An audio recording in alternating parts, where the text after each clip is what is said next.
Anda sudah siap diberkati Tuhan? Siap betul? Haleluya, kita sambut hambanya Bapak Pendeta Gilbert untuk maju dan memberikan presentasinya. Tuhan itu baik, amin. Puji Tuhan. Bicara pernikahan itu selalu bicara asik. Karena pada dasarnya ada orang dunia yang bilang begini, pernikahan itu semua orang yang belum masuk pengen masuk, semua orang yang udah di dalam pengen keluar. Yang ketawa kayaknya itu kesaksian pribadinya, saudara-saudara. Karena ada banyak ungkapan suka bilang begini, kenapa ya masa pacaran lebih indah daripada masa pernikahan? Itu kalimat orang stres, saudara-saudara. Karena harusnya pernikahan 1000 kali lebih bahagia daripada pacaran. Yang bilang amin itu setuju, yang bilang nggak amin masa sih katanya gitu. Iya kan? Nah, saudara yang kasih dalam Tuhan, dari awalnya kita harus tahu dulu what is marriage. Apa itu pernikahan?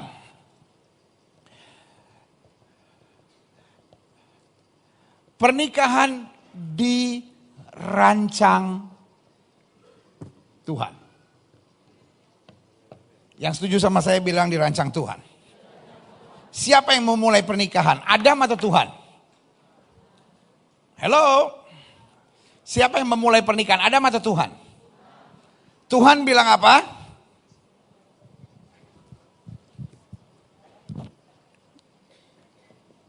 Tidak baik kalau manusia itu seorang diri. Setuju? Kalau pakai bahasa lain maka tidak baik kalau manusia itu tidak menikah. Setuju? Sampai sini setuju nggak? Kira-kira sama nggak? Atau saya bikin tafsiran-tafsiran yang aneh? No. Tidak baik kalau manusia itu seorang diri saja. Aku akan memberi seorang penolong. Berarti what is marriage? Apa itu menikah? Menikah berarti mendapatkan penolong. Semua ibu-ibu taruh tangan kanan di dada bilang saya penolong. Semua laki-laki bilang saya penolong. Semua yang belum kawin bilang tidak baik. Hello, loh, kan Alkitab bilang tidak baik kalau manusia itu seorang diri. Aku akan memberikan kepadanya seorang penolong. Berarti what is marriage? Mendapatkan pertolongan. Bu, waktu engkau menikah engkau penolong, kau bukan mamaknya lakimu. Pak, waktu engkau menikah engkau penolong buat istrimu, engkau bukan penjajah dan engkau bukan satpam. Setuju? Jelas nggak sampai di sini? Jadi kalau kita lihat di sini, menikah berarti adalah masuk dalam era kebahagiaan. Idenya sampai di sini sudah dapat nggak? Menikah berarti masuk dalam era kebahagiaan. Nah, bagaimana kalau tidak bahagia?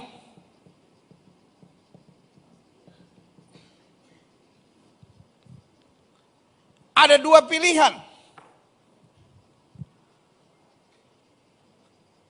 Mau dirusak atau diperbaiki. Jelas? Karena pada dasarnya rancangan Tuhan adalah untuk apa? Kebahagiaan. Nah kalau tidak bahagia, iya kan? Kalau saudara punya handphone, apalagi saudara beli yang mahal, ya kan? Ini bisa untuk A, bisa untuk B, bisa untuk C, bisa untuk D, bisa untuk E, bisa untuk F. Tiba-tiba saudara bilang, handphone saya ini hanya bisa untuk terima telepon sama SMS. Nggak bisa saya WA, nggak bisa saya email. Bukan handphone yang salah. Bukan handphone yang salah, yang pegang handphonenya yang salah. Ngerti nggak sampai di sini?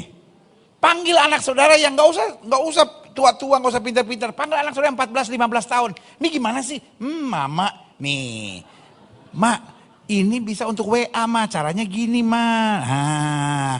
Mah, zaman sekarang mesti pakai Instagram. Nih mah, begini cara Instagram mah. Nah, mama tinggal upload foto. Ini juga bisa untuk Grab car mah. Nah, mama kalau mau taksi, Uber atau Grab nih, gini caranya. Mama tinggal minta aja di sini. Nih. Mama kalau mau transfer bank caranya begini mah. Nih. Saudara kan kagum nih. Gila nih handphone. Tahukah saudara? Menikah itu lebih daripada punya iPhone.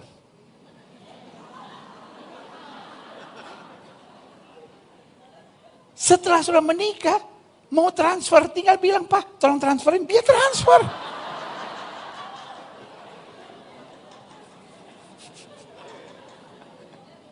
Jadi saya mau saudara ngerti idenya dulu, bahwa menikah itu dalam apa? Rancangan Tuhan masuk dalam apa? Era kebahagiaan. Kalau tidak bahagia, bukan menikahnya yang salah, hello. Tetapi apa? Perlu diperbaiki.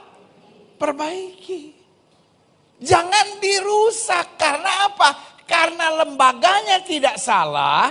Tetapi seringkali we don't know how to take the good things out of marriage. Kita nggak tahu bagaimana memancing keluar hal-hal yang dahsyat tentang rumah tangga. Yang setuju katakan amin. Nah, kalau kita membahas keluarga, yang pertama, ada orang-orang yang setuju no divorce. Betul? Kapanpun kita membahas keluarga dengan dasar agama apapun, pasti kalau saya tanya, siapa yang setuju tidak ada perceraian? Pasti ada bagian orang, ada pendapat orang, ada kelompok orang yang no divorce. Apapun alasannya no divorce. Tetapi ada orang yang setuju divorce. Dan orang kalau udah setuju divorce, dia akan pakai little things in the Bible, karena dia mesti cari pembenaran. Sama-sama bilang sama saya pembenaran. Dia akan cari ayat, pokoknya ayat yang cocok atau nggak cocok, dia harus cari. Supaya membenarkan, membackup apa? Pandangannya. Nah, sampai kapanpun, yang setuju bercerai pasti akan setuju bercerai. Setuju nggak sampai di sini? Orang yang tidak setuju bercerai, dia tetap tidak akan setuju bercerai. Pandangan ini bisa disatukan nggak? Dari zaman Tuhan Yesus saja nggak bisa, saudara-saudara. Yesus menyerang orang-orang Farisi karena orang-orang Farisi bilang, kalau kamu bercerai, kamu harus memberikan surat cerai. Mereka tanya sama Yesus, Musa kan perintahkan begitu. Yesus bilang, dari mulanya tidak demikian. Hello? Jelas nggak sampai di sini? Nah, yang ketiga, ada orang-orang yang setuju divorce dengan alasan-alasan tertentu. Divorce tuh nggak boleh kecuali dia dipukulin. Divorce tuh nggak boleh kecuali zina. Dan zinanya udah berkali-kali, iya kan? Karena kalau kita bicara zina, ada banyak hal. Saudara mau baca Alkitabnya nggak? Ada sebuah perdebatan yang bilang kecuali karena zina. Nanti saya jelasin. Ada sebuah perdebatan yang bicara kecuali karena zina. Tapi nggak jelas orang boleh cerai kecuali karena zina tuh nggak. Itu nanti saya jelasin ayatnya. Ya kan? Tetapi itu bukan orang boleh cerai. Orang menceraikan istrinya. Ada 2 ayat cuman kebetulan. Berapa ayat? Sama-sama bilang sama saya cuman 2. Cuman 2 yang bilang menceraikan istrinya kecuali karena zina. Dua-duanya menceraikan istrinya. Kalau kita mau bermain ayat, kebetulan saya pendeta, ya kan? Kalau kita mau bermain ayat, ya kan? Kan banyak pendeta suka pandai goreng-goreng ayat kan gitu. Oh itu hebat sekali. Itu ayat kan cuma dua kan? Cuman dua. Dan dua-duanya menceraikan istrinya, tidak menceraikan suaminya. Jadi kalau istri bercerai, istri berzina boleh diceraikan, suami berzina tidak ada ayatnya.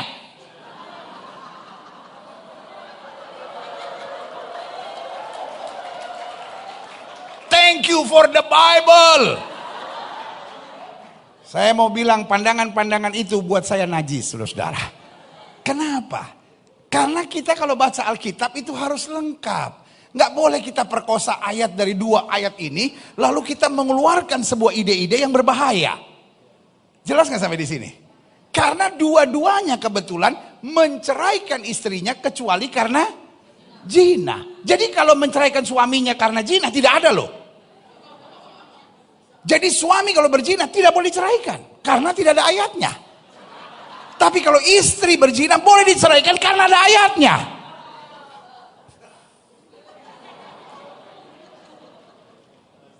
Buat saya itu memutarbalikan firman yang sangat berbahaya, saudara-saudara. Ngerti nggak sampai di sini? Iya kan? Nah, jadi ada orang yang setuju divorce dengan alasan apa? Tertentu. Pendeta, kalau kita udah gak cocok ribut terus akhirnya rumah jadi neraka, boleh cerai. Sebagian bilang, you know what? Apa yang dipersatukan Tuhan tidak boleh diceraikan oleh manusia. Tapi kalau kita tidak dipersatukan oleh Tuhan berarti boleh dong diceraikan. Mateng saudara-saudara. Ini kalau kita mau goreng-goreng ayat semau-mau kita nih, ya kan? Nah, lalu ada yang lagi bilang, pendeta kalau suami saya homoseks, kalau suami saya lesbian, boleh. Nah ini yang saya bilang, suami saya lesbian lagi, istri saya lesbian. Zaman sekarang suami juga bisa lesbian lah, udahlah. Sudah kasih dalam ini yang saya bilang, orang kalau dasarnya setuju akan mencari pembenaran. Tetapi jangan biarkan kita maunya apa, biarkan Alkitab maunya apa. Makanya saya senang dengan istilah Yesus, dari semula tidaklah demikian. Yesus tegur orang-orang Farisi karena ketegaran hatimu. Kamu cuma cari pembenaran. Nah ya kan. Jadi ada yang setuju divorce dengan alasan-alasan tertentu. Alasan yang paling umum. Dipakailah ayat apa yang telah dipersatukan Tuhan tidak boleh diceraikan oleh manusia. Kalau kita tidak dipersatukan Tuhan, kita dulu dipersatukannya oleh Hansip pendeta. Kita dulu dipersatukannya karena papa mau mati, kita buru-buru disuruh nikah. Nah, ya kan ada banyak alasan-alasannya, itu satu ayat, ya kan. Lalu yang kedua, ya kan, yang tadi kecuali karena zina tapi nggak cocok. Kalau itu laki-laki hanya untuk kejam. Karena cuma dua ayat dan dua-duanya kebetulan menyebut jenis kelaminnya, yaitu menceraikan istrinya, tidak menceraikan suaminya, ya kan? Nah, seru nih, seru, ya kan? Lalu ada lagi yang bilang kalau udah ada kekerasan kan bahaya, berarti tidak boleh cerai. Ini alasan setuju divorce, alasan tertentu. Yang keempat, setuju divorce karena gini, pity itu apa ya? Empati atau rasa kasihan, baik kepada dirinya, baik kepada keluarganya atau seseorang. Jadi kita akhirnya mendukung seorang. Saya dulu sih gak setuju divorce pendeta, tapi saya lihat adik saya sendiri dipukulin loh pendeta. Saya tidak setuju divorce. Tapi saya lihat sendiri teman saya itu pendeta. Suaminya baik tapi istrinya jahat. Dia bawa laki-laki itu ke rumah loh. Dia tidur di kamarnya. Suaminya disuruh tidur sebelah. Tapi suaminya tetap setia. Terus dia sadar. Buat lagi. Ini yang sekarang udah ke-11 laki-laki yang dia bawa ke rumah. Jadi menurut saya, jadi ini pakai bahasa saya bilang pity dan kasuistik. Jadi untuk orang-orang tertentu untuk berzina sih nggak ada divorce. Tapi kalau zinanya udah kelewatan, nah ini yang saya bilang. Pity dan alasannya kasuistik. Nah, ini pembahasan general saya dulu supaya saudara bisa punya gambaran dulu ya. Nah, kita masuk pada topik hari ini. Klik seminar pernikahan Alkitabiah. Kenapa saya bilang seminar Alkitabiah? Saya mau lihat segala sesuatunya bukan dari penafsiran dan pandangan. Saya mau menyoroti segala sesuatunya dari terang firman Tuhan. Ya, klik. Nah, saya memilih untuk memakai tema ini. Sesatkah pengajaran tentang Allah membenci perceraian? Apapun alasannya. Kalau ada pendeta yang bilang Allah benci perceraian apapun alasannya, menurut saudara sesat nggak? Hello? Menurut saudara sesat nggak? Menurut saudara sesat nggak? Menurut saudara sesat nggak? Atau justru Alkitabiah melepaskan diri dari pengecualian-pengecualiannya? Ya kan? Buat saya, kalau ada pendeta bilang, karena gini, semua pun yang setuju dengan perceraian akan bilang boleh bercerai tapi tidak harus bercerai. Setuju nggak? Ada nggak pendeta yang berani bilang kalau berzina harus bercerai, kalau dipukulin harus bercerai, kalau disakiti harus bercerai? Kebanyakan bilang boleh tapi tidak harus. Betul nggak? Jawab kenapa? Iya kan? Kan tadi saya bilang ada dua pandangan besar, satu tidak boleh bercerai, satu boleh. Nah, yang boleh pandangannya, yang boleh bercerai karena alasan-alasan tertentu, pasti pandangannya begini. Boleh tapi tidak harus. Saya boleh tambahkan nggak? Ini ada penghapusnya nggak ya? Jadi boleh bercerai tapi ini live nggak? Live di mana? Oke. Nah, jadi buat yang di rumah, halo. Pandangannya semua ini saya yakin. Kan tadi saya bilang pandangan besarnya ada 1 dan 2 ini. 1 setuju no divorce, 1 setuju divorce. Nah, yang setuju divorce rata-rata, hampir semua lah akan bilang boleh bercerai tapi tidak harus. Bukan berarti kalau suami selingkuh atau istri selingkuh harus diceraikan. No, boleh tapi tidak harus. Ya, sama-sama bilang boleh tapi tidak harus. Nah, jadi kalau boleh tapi tidak harus, bahasa lainnya adalah boleh bercerai kalau sudah tidak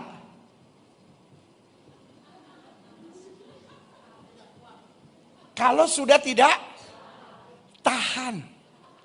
Boleh tapi tidak harus. Artinya bahasa lainnya boleh bercerai kalau sudah tidak tahan. Artinya kalau kita masih kuat, bolehlah untuk bertahan. Nah, sekarang pertanyaannya, kekuatan kita datangnya dari mana? Tuhan. Kekuatan Tuhan terbatas nggak? Kalau kekuatan Tuhan tidak terbatas, kenapa kita tetap tidak mengandalkan Tuhan yang kuasanya tidak terbatas saja?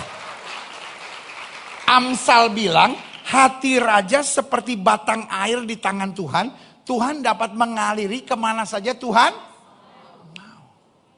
Kebetulan dalam Alkitab ada cerita antara Hosea dan Gomer. Gomer seorang perempuan pelacur. Hosea adalah nabi Tuhan. Tuhan pakai ini sebagai gambaran gereja Tuhan. Walaupun Gomer berkali-kali berzina, berselingkuh, Tuhan tetap minta Hosea untuk menebus. Artinya apa? Artinya anugerah Tuhan akan cukup kalau kita mau.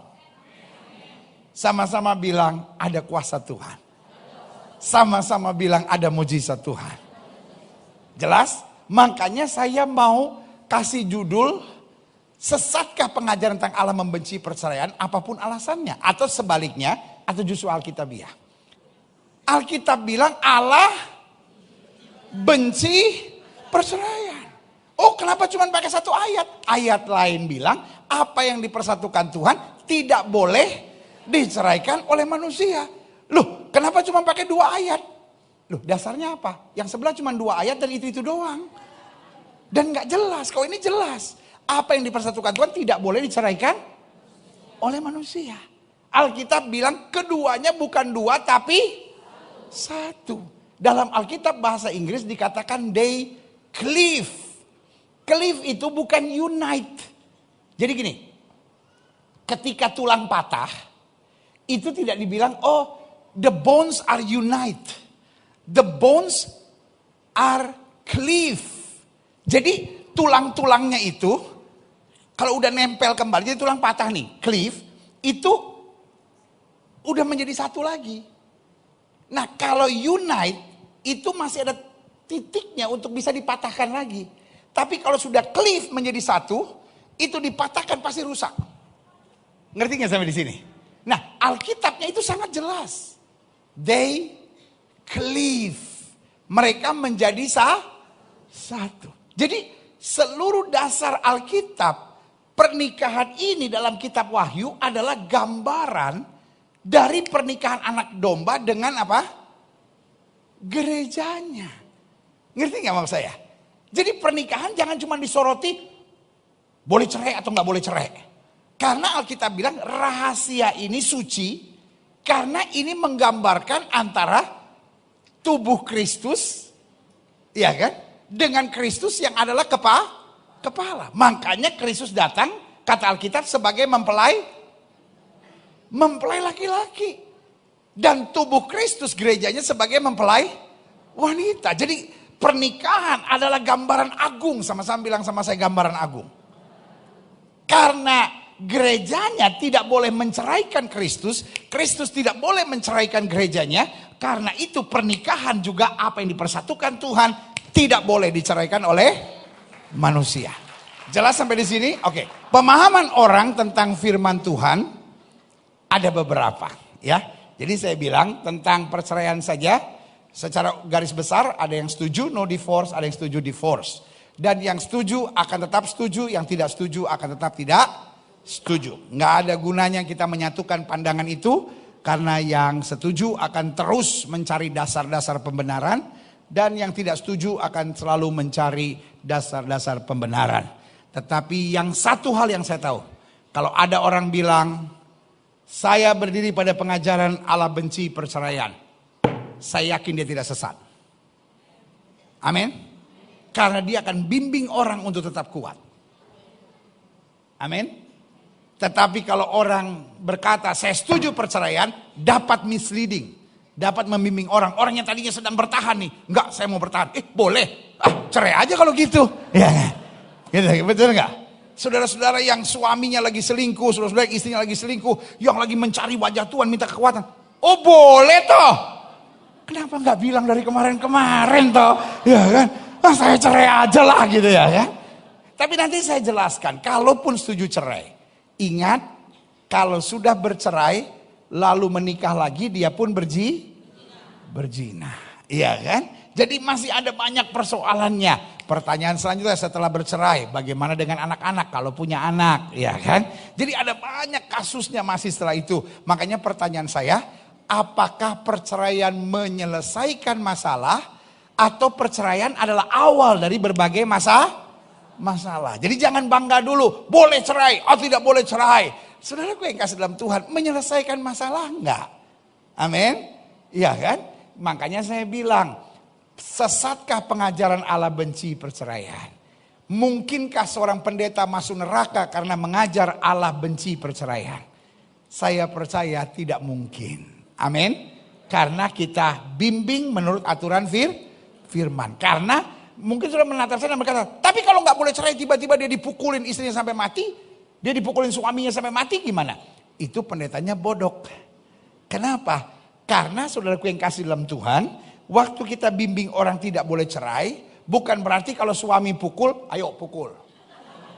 Ya kan? Kata Alkitab, kita boleh berpisah sementara untuk berdoa. Bukan bercerai, tapi berpisah sementara. Nah ini seru nih, ini seru aja saudara-saudara. Sebagian saudara kalau udah ada setuju-setuju pisahnya udah amin, oh boleh tuh. Nah ya kan. Ini tetap harus dalam bimbingan. Tapi nanti kita cerita, ini seru nih. Ini bukan cuma soal setuju no divorce atau setuju divorce. Ini banyak saudara-saudara ya. Ini banyak persoalan. Tapi karena saya gembala dari jemaat yang olehnya Tuhan percayakan untuk saya gembalakan, saya harus arahkan jemaat dengan betul saudara. Amin.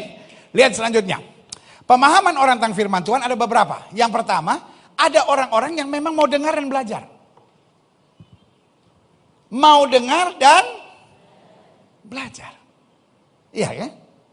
Yesus mengajar. Murid-murid bilang apa? Ahli-ahli Taurat mengajar dengan kata-kata yang indah, tetapi engkau mengajar dengan kuasa. Jadi dia mau belajar. Dari nggak ngerti jadi ngerti. Lalu wanita wanita Samaria yang sudah punya 5 suami, dari nggak bener, ya kan, dalam Yohanes pasal 4. Lalu dikatakan selanjutnya di ayat-ayat selanjutnya, mulai dari hari itu banyak orang di kota itu menjadi percaya karena kesaksian wanita itu. Jadi dari nggak ngerti, dari ngaco, dari nggak bisa, dia belajar. Yang kedua, ada orang-orang yang mau dengar tapi tidak mau belajar. Contohnya siapa? Orang muda yang kaya. Orang muda yang kaya datang pada Yesus dan berkata, "Guru, apa yang harus aku buat untuk memperoleh hidup yang kekal?" Yesus berkata, ini harus kamu buat. Dia bilang apa? Aku sudah turuti semua dari sejak masa mudaku. Lalu Yesus bilang apa? Pergi dan jual hartamu. Dia pergi, dia tinggalkan Yesus. Kenapa? Dia cuma mau senang dengar, tetapi dia tidak mau belajar. Iya kan? Orang-orang Farisi sering kali ada di pengajaran Yesus. Dia cuma mau dengar, tapi lebih parah lagi. Cari kesalahan. Nah yang ketiga saya pelajari. Orang yang tidak mau dengar dan tidak mau belajar. Yang kayak gini kalau dengar pengajaran pasti cari kesalahan. Ini namanya roh Farisi dan roh ahli Taurat. Nggak mau dengar, nggak mau belajar. Dia cuma mau cari kesalahan. Dia kalau dengar khotbahnya 45 menit, ada satu kalimat salah, itu yang dia persoalkan. Kalau perlu dia banding-bandingkan, dia cari-cari kesalahan. Nah ini the spirit of Pharisee. Dan selanjutnya yang keempat, pemahaman orang tentang firman Tuhan, orang yang mau dengar, serta sibuk dengan merasa diri yang paling benar, serta sibuk cari apa? Kesalahan orang.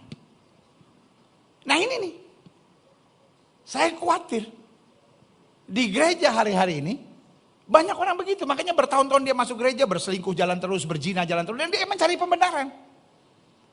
Saya sih tahu pendeta berselingkuh nggak boleh, tapi saya berselingkuh karena suami saya udah kelewatan. Saya berselingkuh karena istri saya udah kelewatan. Jadi pokoknya dia mencari apa? Pembenaran. Nah ini yang suka menafsirkan ayat seenak-enak udelnya ini, ya kan?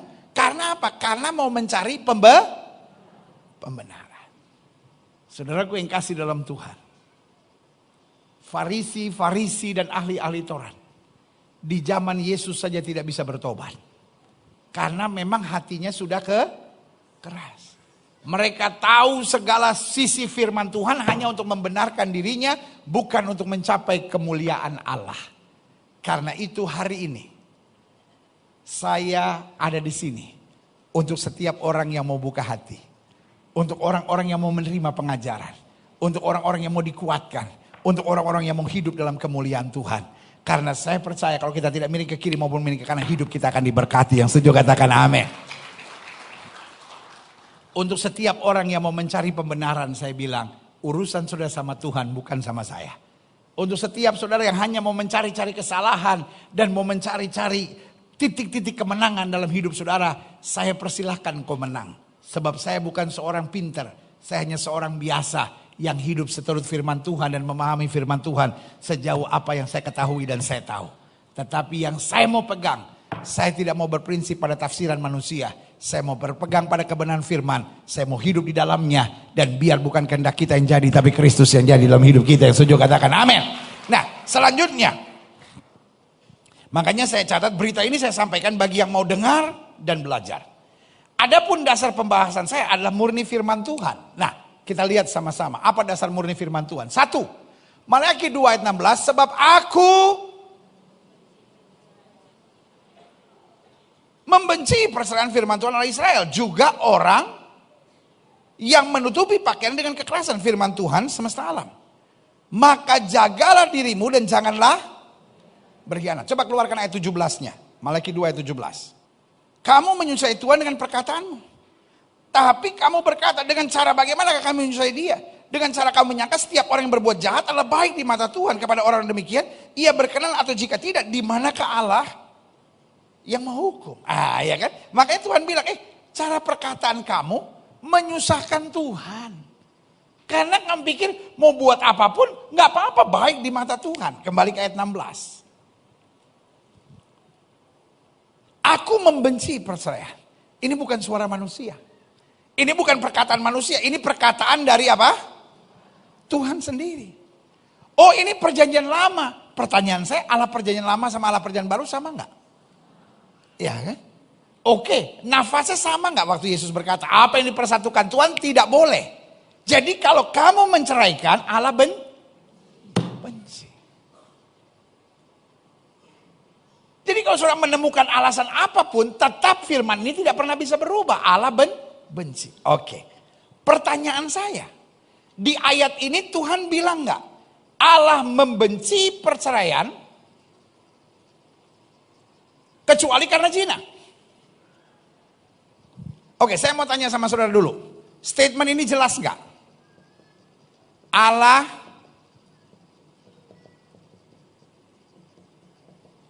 perlu diterjemahkan enggak? Perlu ditafsirkan enggak? Statementnya sudah cukup jelas enggak? Allah membenci perceraian. Ada kecualinya enggak? Ada kecualinya enggak? Berarti alasan apapun Tuhan membenci perceraian. Buat setiap saudara yang menatap saya dan berkata, pendeta saya bergumul 7 tahun untuk suami saya. Dan puji Tuhan sekarang rumah tangga saya bahagia. Saya beri nama engkau pahlawan. Buat setiap saudara yang berkata, pendeta saya bergumul 14 tahun untuk mempertahankan rumah tangga saya. Saya beri nama engkau pahlawan. Karena apapun alasannya. Di luar sana ada banyak pengedar narkoba yang lahir. Kenapa? Dari keluarga yang broken home. Di luar sana ada orang-orang yang jual diri.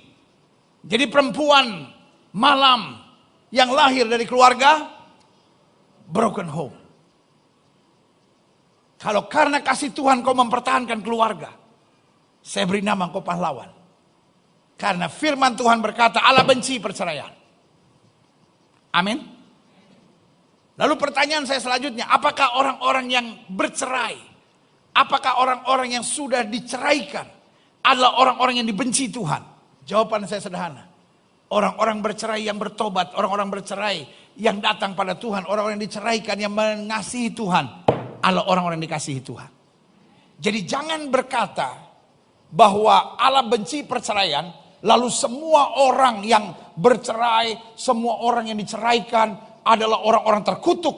No. Masih ada satu kata yang bernama pertobatan. Kenapa perlu bertobat? Karena ngerti gak maksud saya di sini? Karena salah satu argumen dari orang-orang yang setuju dengan perceraian, oh pendeta-pendeta yang anti perceraian adalah pendeta-pendeta yang menaruh rasa bersalah pada orang yang bercerai. Lu memang rasa bersalah. Allah benci perceraian, dia melakukan sesuatu yang Tuhan benci kok. Iya kan? Tapi kalau saya diceraikan gimana? Loh, ada orang-orang yang sewa pengacara khusus untuk bertahan di pengadilan supaya tidak bercerai kok. Tapi kemudian diceraikan, orang yang diceraikan tidak bersalah. Dia mau menyelamatkan keluarganya. Dia pun mendapat kasih karunia dari Tuhan. Jelas sampai di sini? Iya kan? Nah, kita kembali ya. Waktu Allah berkata Allah membenci perceraian, ada kata kecuali enggak? Ada kata kecuali enggak? Pertanyaan saya, apakah Tuhan berubah-ubah? Nanti dia bilang kecuali, nanti dia bilang enggak. No. My God is final. Tuhan saya semua yang dinyatakan ya dan amin. Amin. Semua perkataan firman harus kita pegang. Enggak perlu kita pilah-pilah.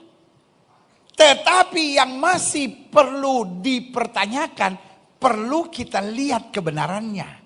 Perlu kita lihat tafsirannya. Perlu kita lihat kondisinya. Perlu kita lihat keberadaannya. Tetapi yang seperti ini sudah jelas. Allah membenci perceraian tanpa kecuali. Jelas? Oke, lihat selanjutnya. Gilbert cuma pakai satu ayat saja. No. Tadi sudah saya bilang bahwa pernikahan adalah gambaran gereja Tuhan. Pernikahan adalah gambaran pernikahan dimulai dari kejadian. Bahwa Allah menjadikan penolong karena itu indah. Tidak perlu dirusak. Kalau ada hal-hal yang merusak kita yang harus perbaiki. Sampai kitab Wahyu bicara. Dari seluruh kejadian sampai Wahyu itu bicara tentang kesatuan pernikahan dan bukan perceraian. Amin. Jadi bukan satu ayat, seluruh Alkitab bos. Iya kan? Lihat selanjutnya. Markus 10 ayat 8 sampai 9. Sehingga keduanya itu menjadi satu daging. Mereka bukan lagi dua, melainkan bisa dipecah nggak kalau satu? Tidak bisa. Satu. Karena itu, apa yang telah dipersatukan Allah tidak boleh diceraikan manusia. Berarti kalau ada upaya menceraikan, dia bukan manusia. Karena tidak boleh diceraikan oleh manusia. Hakim manusia enggak? Hakim manusia enggak? Hakim tidak berhak menjatuhkan palu dan berkata cerai.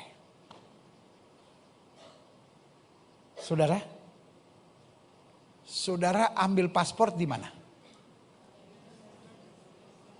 Siapa yang berhak mencabut paspor saudara? Mertua saudara berhak enggak? Siapa yang berhak mencabutnya? Petugas. Saudara dinikahkan di mana? Saudara dinikahkan di mana? Gereja yang berhak mencabut surat pernikahan saudara, bukan pengadilan. Nikah kok di gereja, cerai kok di pengadilan. Aturan dari mana? Ngerti gak maksud saya? KTP saudara bisa dicabut oleh siapa? Polisi bisa cabut KTP saudara enggak? Enggak bisa. Yang bisa polisi bisa cabut apa? SIM. Kenapa? SIM yang ambil polisi. Imigrasi bisa cabut SIM saudara enggak? Enggak bisa. Karena yang keluarkan polisi, yang bisa cabut polisi.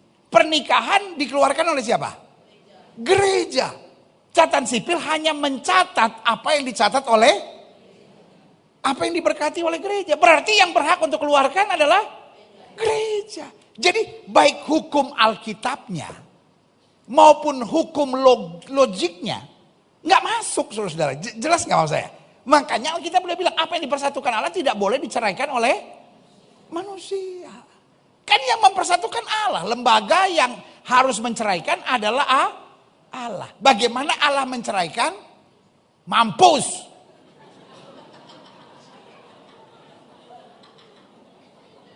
Kalau Tuhan bilang dia udah gak cocok, Tuhan cabut. Makanya istri sayang sama suami sebelum Tuhan cabut. Apa yang dipersatukan Tuhan tidak boleh diceraikan oleh, apa yang dipersatukan Tuhan harus dipisahkan oleh Tuhan. Bagaimana Tuhan memisahkan? Cabut. Cut. Maksudnya malaikat. Check out. Selesai. Jelas gak maksud saya? Jadi dari hukum firman Tuhannya, dari hukum logiknya, karena saya percaya firman Tuhan itu sangat logik. Firman Tuhan itu gak aneh-aneh gitu. Oh ini begini, banyak mulut gitu, banyak ngomong gitu. No, firman Tuhan itu semuanya jelas gitu. Semua hal dalam firman Tuhan berkaitan dan berurutan. Jelas ya? Sampai di sini ya. Makanya bukan cuma satu ayat, tapi ayat selanjutnya. Jadi seluruh makna firman Tuhan itu bicara tentang Allah benci perceraian. Keduanya bisa satu lagi, demikian mereka bukan lagi dua, melainkan satu. Karena apa yang telah dipersatukan Allah tidak boleh diceraikan manusia. Klik selanjutnya. Ini ayat-ayatnya dulu ya kita bahas ya. Demikianlah mereka bukan lagi dua, melainkan satu. Karena itu apa yang telah dipersatukan Allah tidak boleh diceraikan oleh manusia. Jadi dari 4 Injil, 2 mencatat dengan jelas tidak boleh diceraikan oleh manusia. Jelas ya? Nah, persoalannya ada 2 ayat.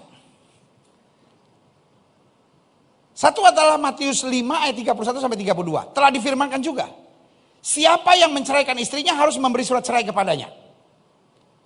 Tapi aku berkata kepadamu, setiap orang yang menceraikan istrinya kecuali karena zina, ia menjadikan istrinya berzina. Dan siapa yang kawin dengan perempuan yang diceraikan itu berbuat zina. Oke, sekarang saya mau tanya sama saudara, tetap di ayat ini. Topiknya ini boleh bercerai atau tidak boleh bercerai? Topiknya ini bukan soal boleh atau tidak boleh bercerai. Topiknya ini jelaskan, telah difirmankan siapa yang menceraikan istrinya. Dan untuk itu Yesus bilang apa? Karena ketegaran. Sudah jelas nggak di sini? Kenapa seorang menceraikan istrinya?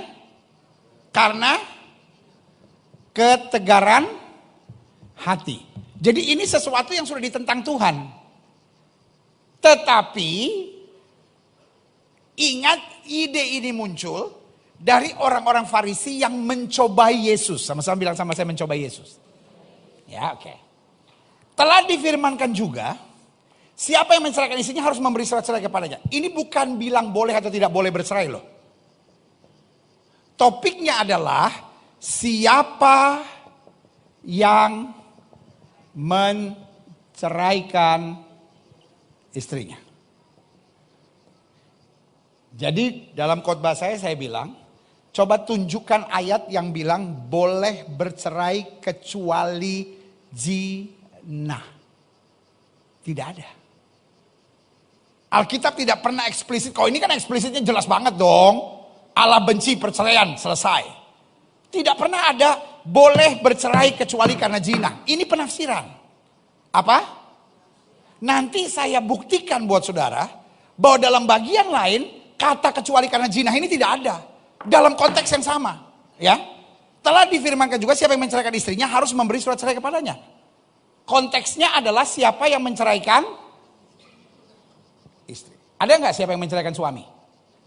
Jadi kalau istri berzina boleh diceraikan, suami berzina tidak ada. Ngaco nggak? Ngaco nggak? Karena ternyata di dalam dokumen-dokumen manuskrip yang lain, kata kecuali karena zina ini tidak ada, saudara-saudara. Kenapa di dalam kitab Matius ada? I don't know.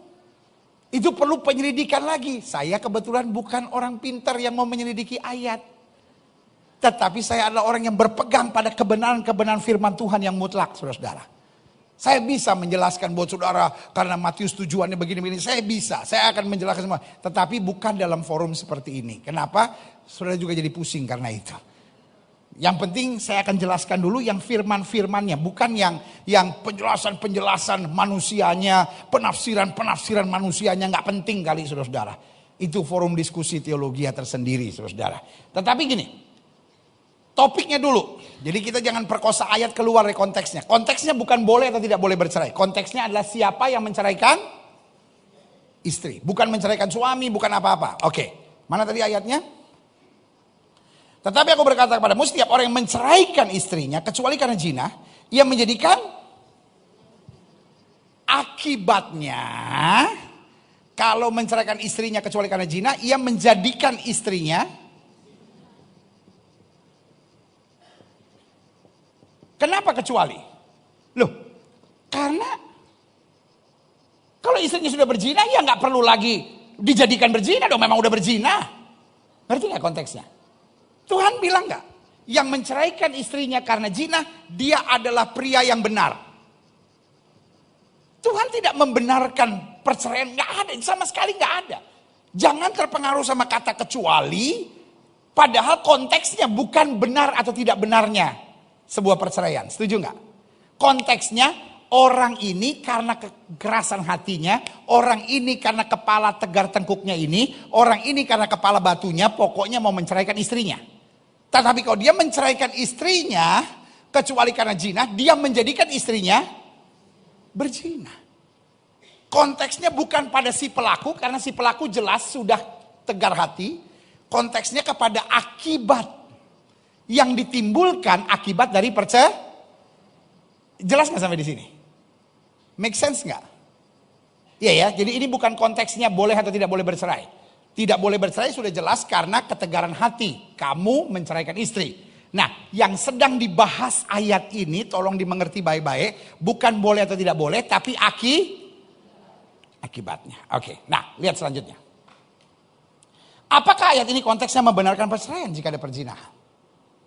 Klik, tadi saya udah jelaskan sedikit. Bandingkan Lukas 16 ayat 18, ini konteks yang sama. Setiap orang yang menceraikan istrinya, ada kecuali karena zina enggak? Enggak ada. Lalu kawin dengan perempuan lain, ia berbuat zina. Dan barang siapa kawin dengan perempuan yang diceraikan suaminya, ia berbuat zina. Selesai. Konteks yang sama, tetapi Lukas tidak mencatat kecuali karena zina. Jadi kembali ada banyak penafsiran. Nah, saya tidak mau berani bermain dengan penafsiran. Saya mau berpegang pada firman Tuhan. Jelas nggak sampai di sini? Mari kita berpegang pada firman Tuhan, itu lebih aman. Kalau ada dua konteks, satu bilang kecuali, sementara konteks-konteks yang lain bilang nggak boleh, nggak boleh, nggak boleh, nggak boleh, dan ada jawaban kita, ada jawaban Yesus karena ketegaran hati, berarti kita tahu ada kesalahan dalam manuskrip awal. Jelas nggak sampai di sini? Iya kan? Karena sudah penjelasannya dalam kitab Lukas. Barang siapa tadi apa? Setiap orang yang menceraikan istrinya lalu kawin dengan perempuan, nggak ada kecuali karena zina. Artinya apa? Lebih aman buat kita, lebih alkitabiah buat kita, karena ada dua ayat yang dalam konteks yang sama, tiba-tiba ada kata kecualinya berbeda. Mari kita buang kata kecuali itu, karena kebetulan kata kecuali itu tidak penting. Kalau sudah tanya kenapa tidak penting? Karena Yesus sudah bilang, kenapa kamu diperintahkan Musa untuk memberi surat cerai? Karena ketegaran hati. Jelas? Oke. Setiap orang yang menceraikan istri lalu kawin dengan perempuan lain, ia berbuat zina. Dan barang siapa kawin dengan perempuan yang diceraikan suaminya, ia berbuat zina. Lanjut. Nah, ayat yang kedua. Jadi perikop yang kedua ini agak panjang. Jadi cuman ada berapa? Kecuali karena zina cuman ada dua. Jadi nggak bisa kita bilang ini mewakili seluruh ayat Alkitab dari Kejadian sampai Wahyu, padahal cuman dua. Tetapi konsep kesatuan tubuh Kristus, kesatuan pernikahan sudah mulai dari Kejadian waktu Tuhan bilang, aku akan menjadikan penolong. Sampai kitab Wahyu di mana Yesus datang sebagai mempelai laki-laki, menjemput mempelai wanita, dan akan tinggal sampai selama-lamanya. Tidak ada perceraian. Amin. Jadi jelas seluruh konsep Alkitab bicara tentang kesatuan. Jelas? Oke, lihat selanjutnya. Ini agak panjang. Matius 19 ayat 3 sampai 11. Maka datanglah orang-orang Farisi kepadanya untuk mencobai dia. Mereka bertanya, apakah diperbolehkan orang menceraikan istrinya dengan... Jadi konteksnya ini adalah apa? Konteksnya apa saudara-saudara? Mencobai. Kalau Yesus bilang boleh, maka mereka akan berkata, di mana hukum kekudusan yang kau ajarkan selama ini? Kalau Yesus bilang tidak boleh, mereka akan bilang, berarti engkau melanggar hukum Musa. Sama persis seperti waktu mereka mencoba Yesus dan bertanya, bolehkah kami membayar pajak kepada Kaisar? Betul? Yesus bilang apa? Gambar dan tulisan siapa ada di situ? Jelas, tegas, dan menjawab persoalan. Berikan kepada Kaisar apa yang Kaisar punya, berikan kepada Tuhan apa yang Tuhan punya. Kapan lagi Yesus dicobai? Ketika seorang wanita tertangkap basah berbuat zina diseret di depan Yesus. Guru, menurut hukum Musa dia harus dilempar batu sampai mati. Kalau Yesus bilang lempar, mereka akan bilang di mana hukum kasihmu? Kalau Yesus bilang jangan lempar, mereka akan bilang engkau melanggar hukum Musa. Yesus dicobai. Lalu kemudian, jadi gini, kita kalau baca Alkitab tuh jangan kita comot-comot sembarangan. Kita tahu dulu konteksnya, saudara-saudara. Jadi kita tahu, oh ini konteksnya begini, oh pemahamannya begini. Jadi kita tahu, oh ini message-nya tuh ini toh, gitu ya kan. Jadi konteksnya ini mencobai. Makanya Yesus pertama bilang apa? Gambaran tulisan siapa. Yang kedua dia bilang, barang siapa yang tidak bersalah, lempar wanita ini duluan. Jelas? Jadi dia memberi jawaban yang jelas, tegas, dan tak terbantahkan. Sama-sama bilang sama saya, jelas dan tegas tanpa terbantahkan. Nah, kali ini konteksnya sama dengan dua persoalan sebelumnya. Ya, coba lihat. Apakah diperbolehkan orang menceraikan istrinya dengan alasan apa saja? Ah, ya kan, intinya mereka bukan butuh jawaban Yesus. Mereka mau menyerang, mau menjatuhkan Yesus. Intinya mereka akan tetap buat apa yang mereka mau buat. Ngerti gak maksud saya? Mereka tetap akan buat apa yang mereka mau buat. Tujuannya bukan mencari jawaban. Tujuannya adalah untuk mencari kesalahan. Kira-kira jelas gak sampai di sini? Saya harap saudara bisa terbuka betul nih pemahaman firman nih. Ini biasanya kita belajar di sekolah-sekolah teologi nih. Tapi jemaat Gereja Bethel Indonesia Global Fellowship Center, saya selalu bilang, saya bukan menyebut saudara jemaat, saya menyebut saudara hamba Tuhan. Sama-sama bilang saya hamba Tuhan. Saya sudah bilang, setiap minggu kalau saya khotbah, saya tidak berpikir saya khotbah pada jemaat. Saya berpikir seperti saya khotbah untuk hamba-hamba Tuhan yang luar biasa, yang saja katakan dahsyat. Nah, makanya saya jelasin nih, saudara kalau baca ayat, jangan comot-comot hanya untuk membenarkan pandangan sendiri. Itu Farisi namanya. Karena dia mau bertanya ini bukan mencari jawaban. Karena mereka tetap akan buat apa yang mereka anggap benar. Mereka hanya mau mencari kesalahan. Apakah diperbolehkan orang menceraikan istri dengan alasan apa saja? Jawab Yesus. Tidakkah kamu baca bahwa Ia yang menciptakan manusia sejak dari semula menjadikan mereka laki-laki dan perempuan? Tahu nggak apa artinya menciptakan laki-laki dan perempuan? Hah? Kita nggak usah pakai tafsiran yang repot-repot. Apa artinya laki dan perempuan? Bukan berpasangan, berbeda.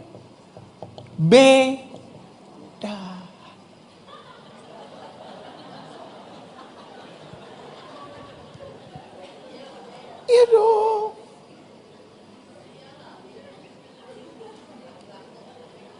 Betul nggak? Ibu-ibu sama Pak Yosua beda.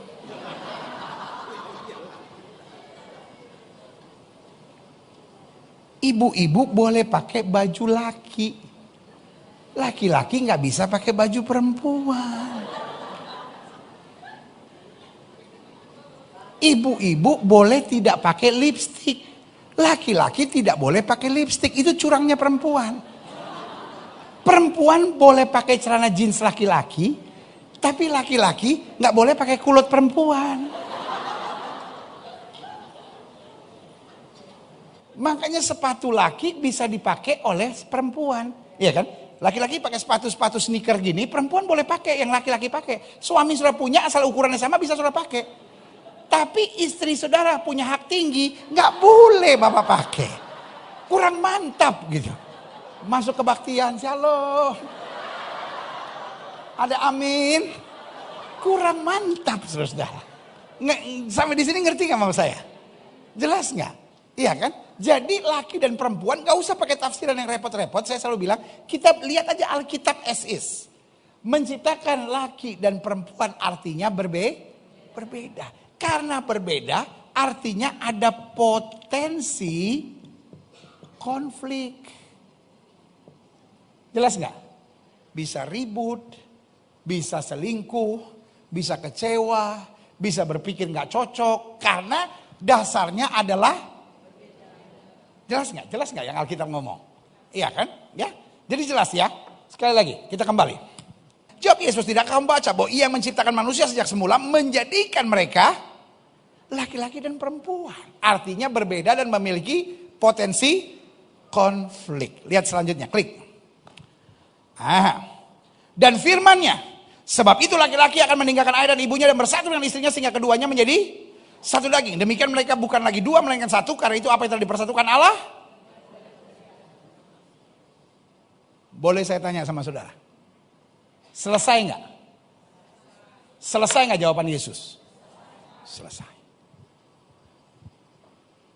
Pertanyaan pertama, apakah seorang boleh menceraikan istrinya dengan alasan apa saja? Termasuk penderitaan, perselingkuhan, perzinahan atau apapun, Yesus selesaikan di ayat yang ke-6 ini. Mereka bukan lagi dua melainkan satu, apa yang telah dipersatukan Allah tidak boleh diceraikan. Selesai.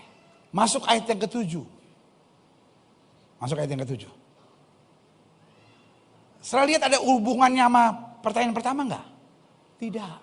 Ini pertanyaan kedua. Makanya kalau baca Alkitab harus pinter, saudara. Makanya kalau baca Alkitab harus jeli. Baca Alkitab tuh harus luas. Kita nggak bisa main bongkar semuanya. Pokoknya yang penting ini ayat mendukung kemauan saya, nggak bisa. Jangan apa yang saya mau cari di Alkitab, tapi biarlah saya ikutin apa saja yang Alkitab mau. Sama-sama bilang, saya tidak mencari Alkitab untuk apa yang saya mau. Tapi Alkitab mencari saya untuk apa yang dia mau. Amin. Karena ini udah masuk pertanyaan kedua. Kata mereka kepadanya, demikian apakah sebabnya Musa memerintahkan untuk memberikan surat cerai jika orang menceraikan istrinya. Jadi pertanyaan pertama udah jelas nggak? Apa yang dipersatukan Allah tidak boleh diceraikan oleh manusia. Berhubungan dengan dua pencobaan atau pertanyaan-pertanyaan pencobaan, kita sudah bisa lihat Yesus akan jawab diplomatis, tapi tegas, jelas dan selesai. Amin. Tetapi mereka masih gregetan karena istilahnya kalah debat nih. Orang kalah debat sadar nggak dia kalah debat? Enggak. Orang kalah debat selama dia kepala batu dia pikir dia menang. Iya kan? Jadi orang Farisi dia pikir dia menang. Jadi dia ngajuin pertanyaan kedua. Dia pikir Yesus bingung. Padahal nggak bingung. Yesus kan bilang. Mereka kan tanya. Apakah boleh menceraikan orang dengan alasan apa saja? Betul? Coba. Maka datanglah orang Farisi kepadanya untuk mencobai dia. Mereka bertanya. Apakah diperbolehkan orang menceraikan istrinya dengan alasan apa saja? Iya kan? Kembali menceraikan istri. Jelas sampai di sini? Iya kan? Lalu Yesus jawab terus, klik. Sampai pada mereka bukan lagi dua melainkan satu, apa yang telah dipersatukan Allah tidak boleh diceraikan oleh. Sampai di sini sudah jelas nggak? Sudah bisa nangkep nggak diplomasi Yesus maknanya apa? Diplomasi Yesus maknanya adalah there is no reason at all. Jelas? Nah, mereka nggak mau kalah, mereka mengajukan pertanyaan kedua. Apa pertanyaan keduanya? Kata mereka kepadanya, jadi urusan apakah diperbolehkan menceraikan itu sudah selesai ya? Tidak boleh jawabannya. Nah sekarang masuk pertanyaan kedua.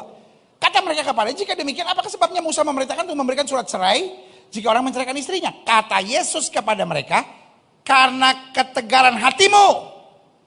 Jadi Yesus menyetujui enggak? Tidak. Karena ketegaran hatimu Musa mengizinkan kamu menceraikan istrimu.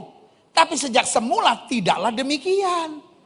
Tapi aku berkata kepadamu, barang siapa menceraikan istrinya kecuali karena zina, ya kan? Nah, jadi kembali kepada topik yang kedua. Dia sudah karena ketegaran hati, ngotot, mau ceraikan istri. Nah, coba. Barang siapa menceraikan istrinya kecuali karena zina lalu kawin dengan perempuan lain, ia berbuat zina. Jadi kembali, kalau dia ngotot mau cerai dan menceraikan istrinya kecuali karena zina, dia menikah lagi, dia berbuat zina.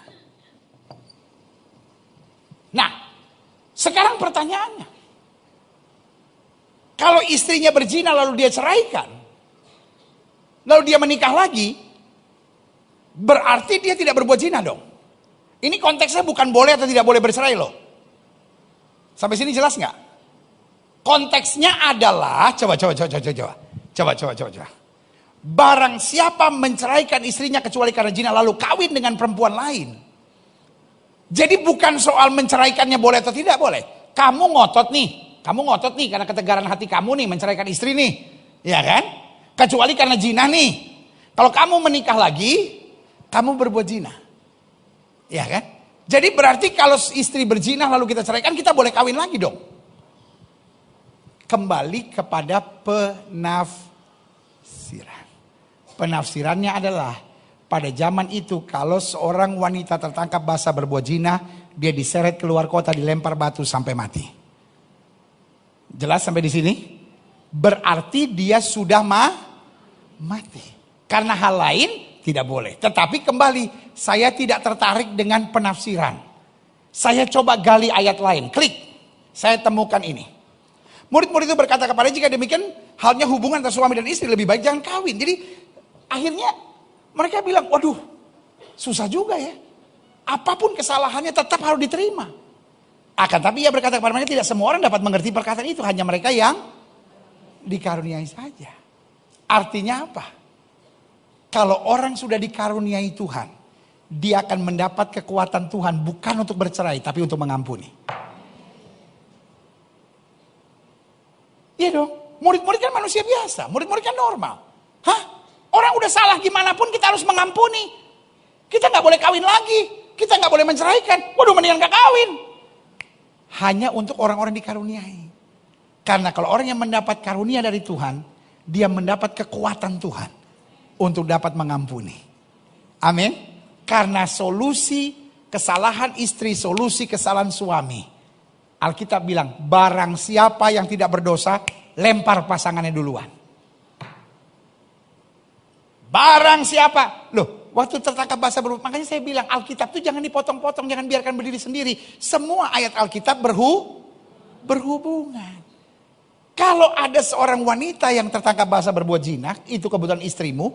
Ada seorang pria tertangkap basah berbuat zina, kebetulan dia suamimu. Dibawa kepada Yesus, Yesus akan bilang apa? Kalau kamu tidak berdosa, lempar dia duluan. Kalau kamu tidak pernah berdosa, buang batu duluan. Ceraikan dia. Amin.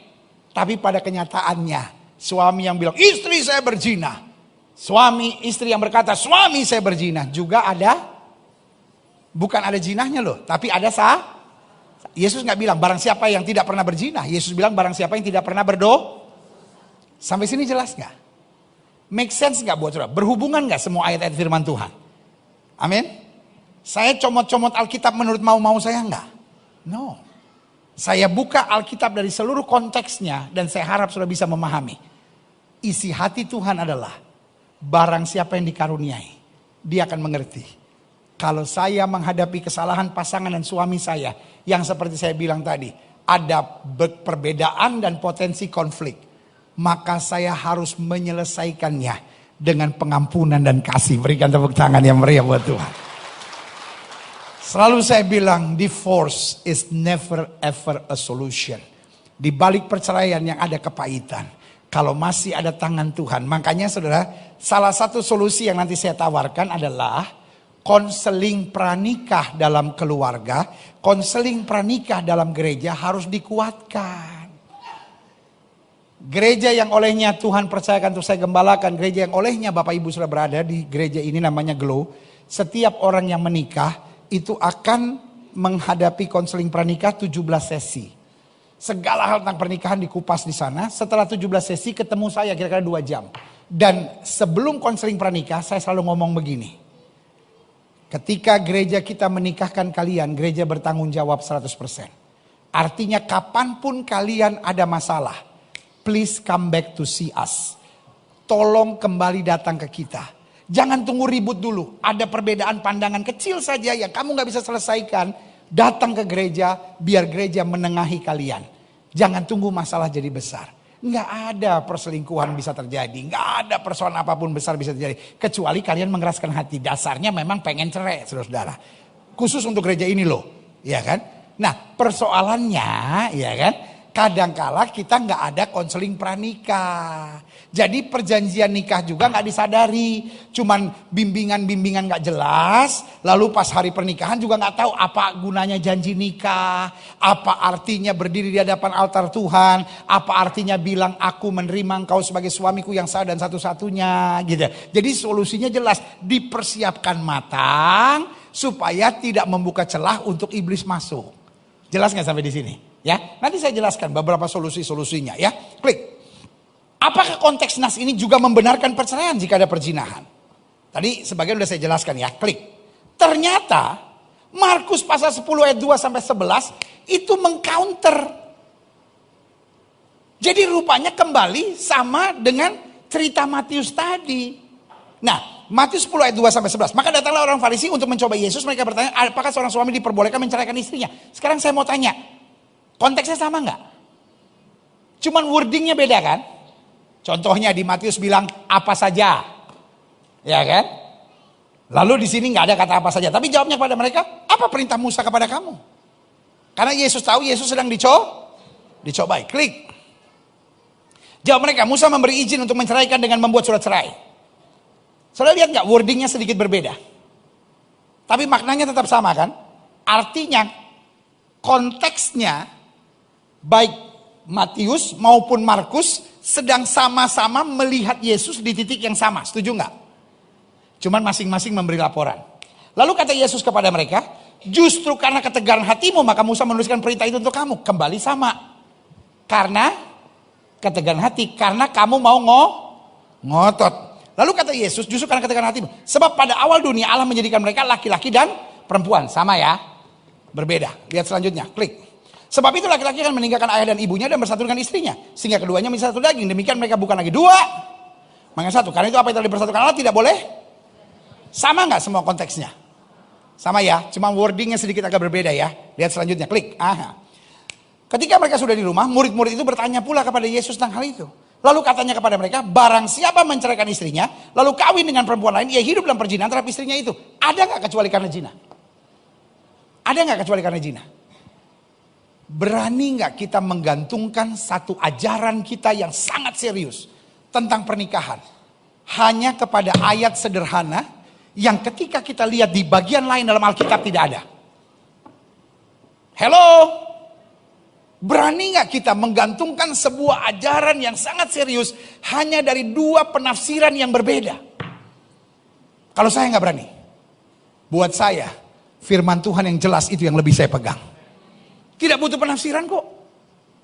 Dan saya yakin, kalau kita mempertahankan rumah tangga kita apapun alasannya, Tuhan akan menguatkan kita.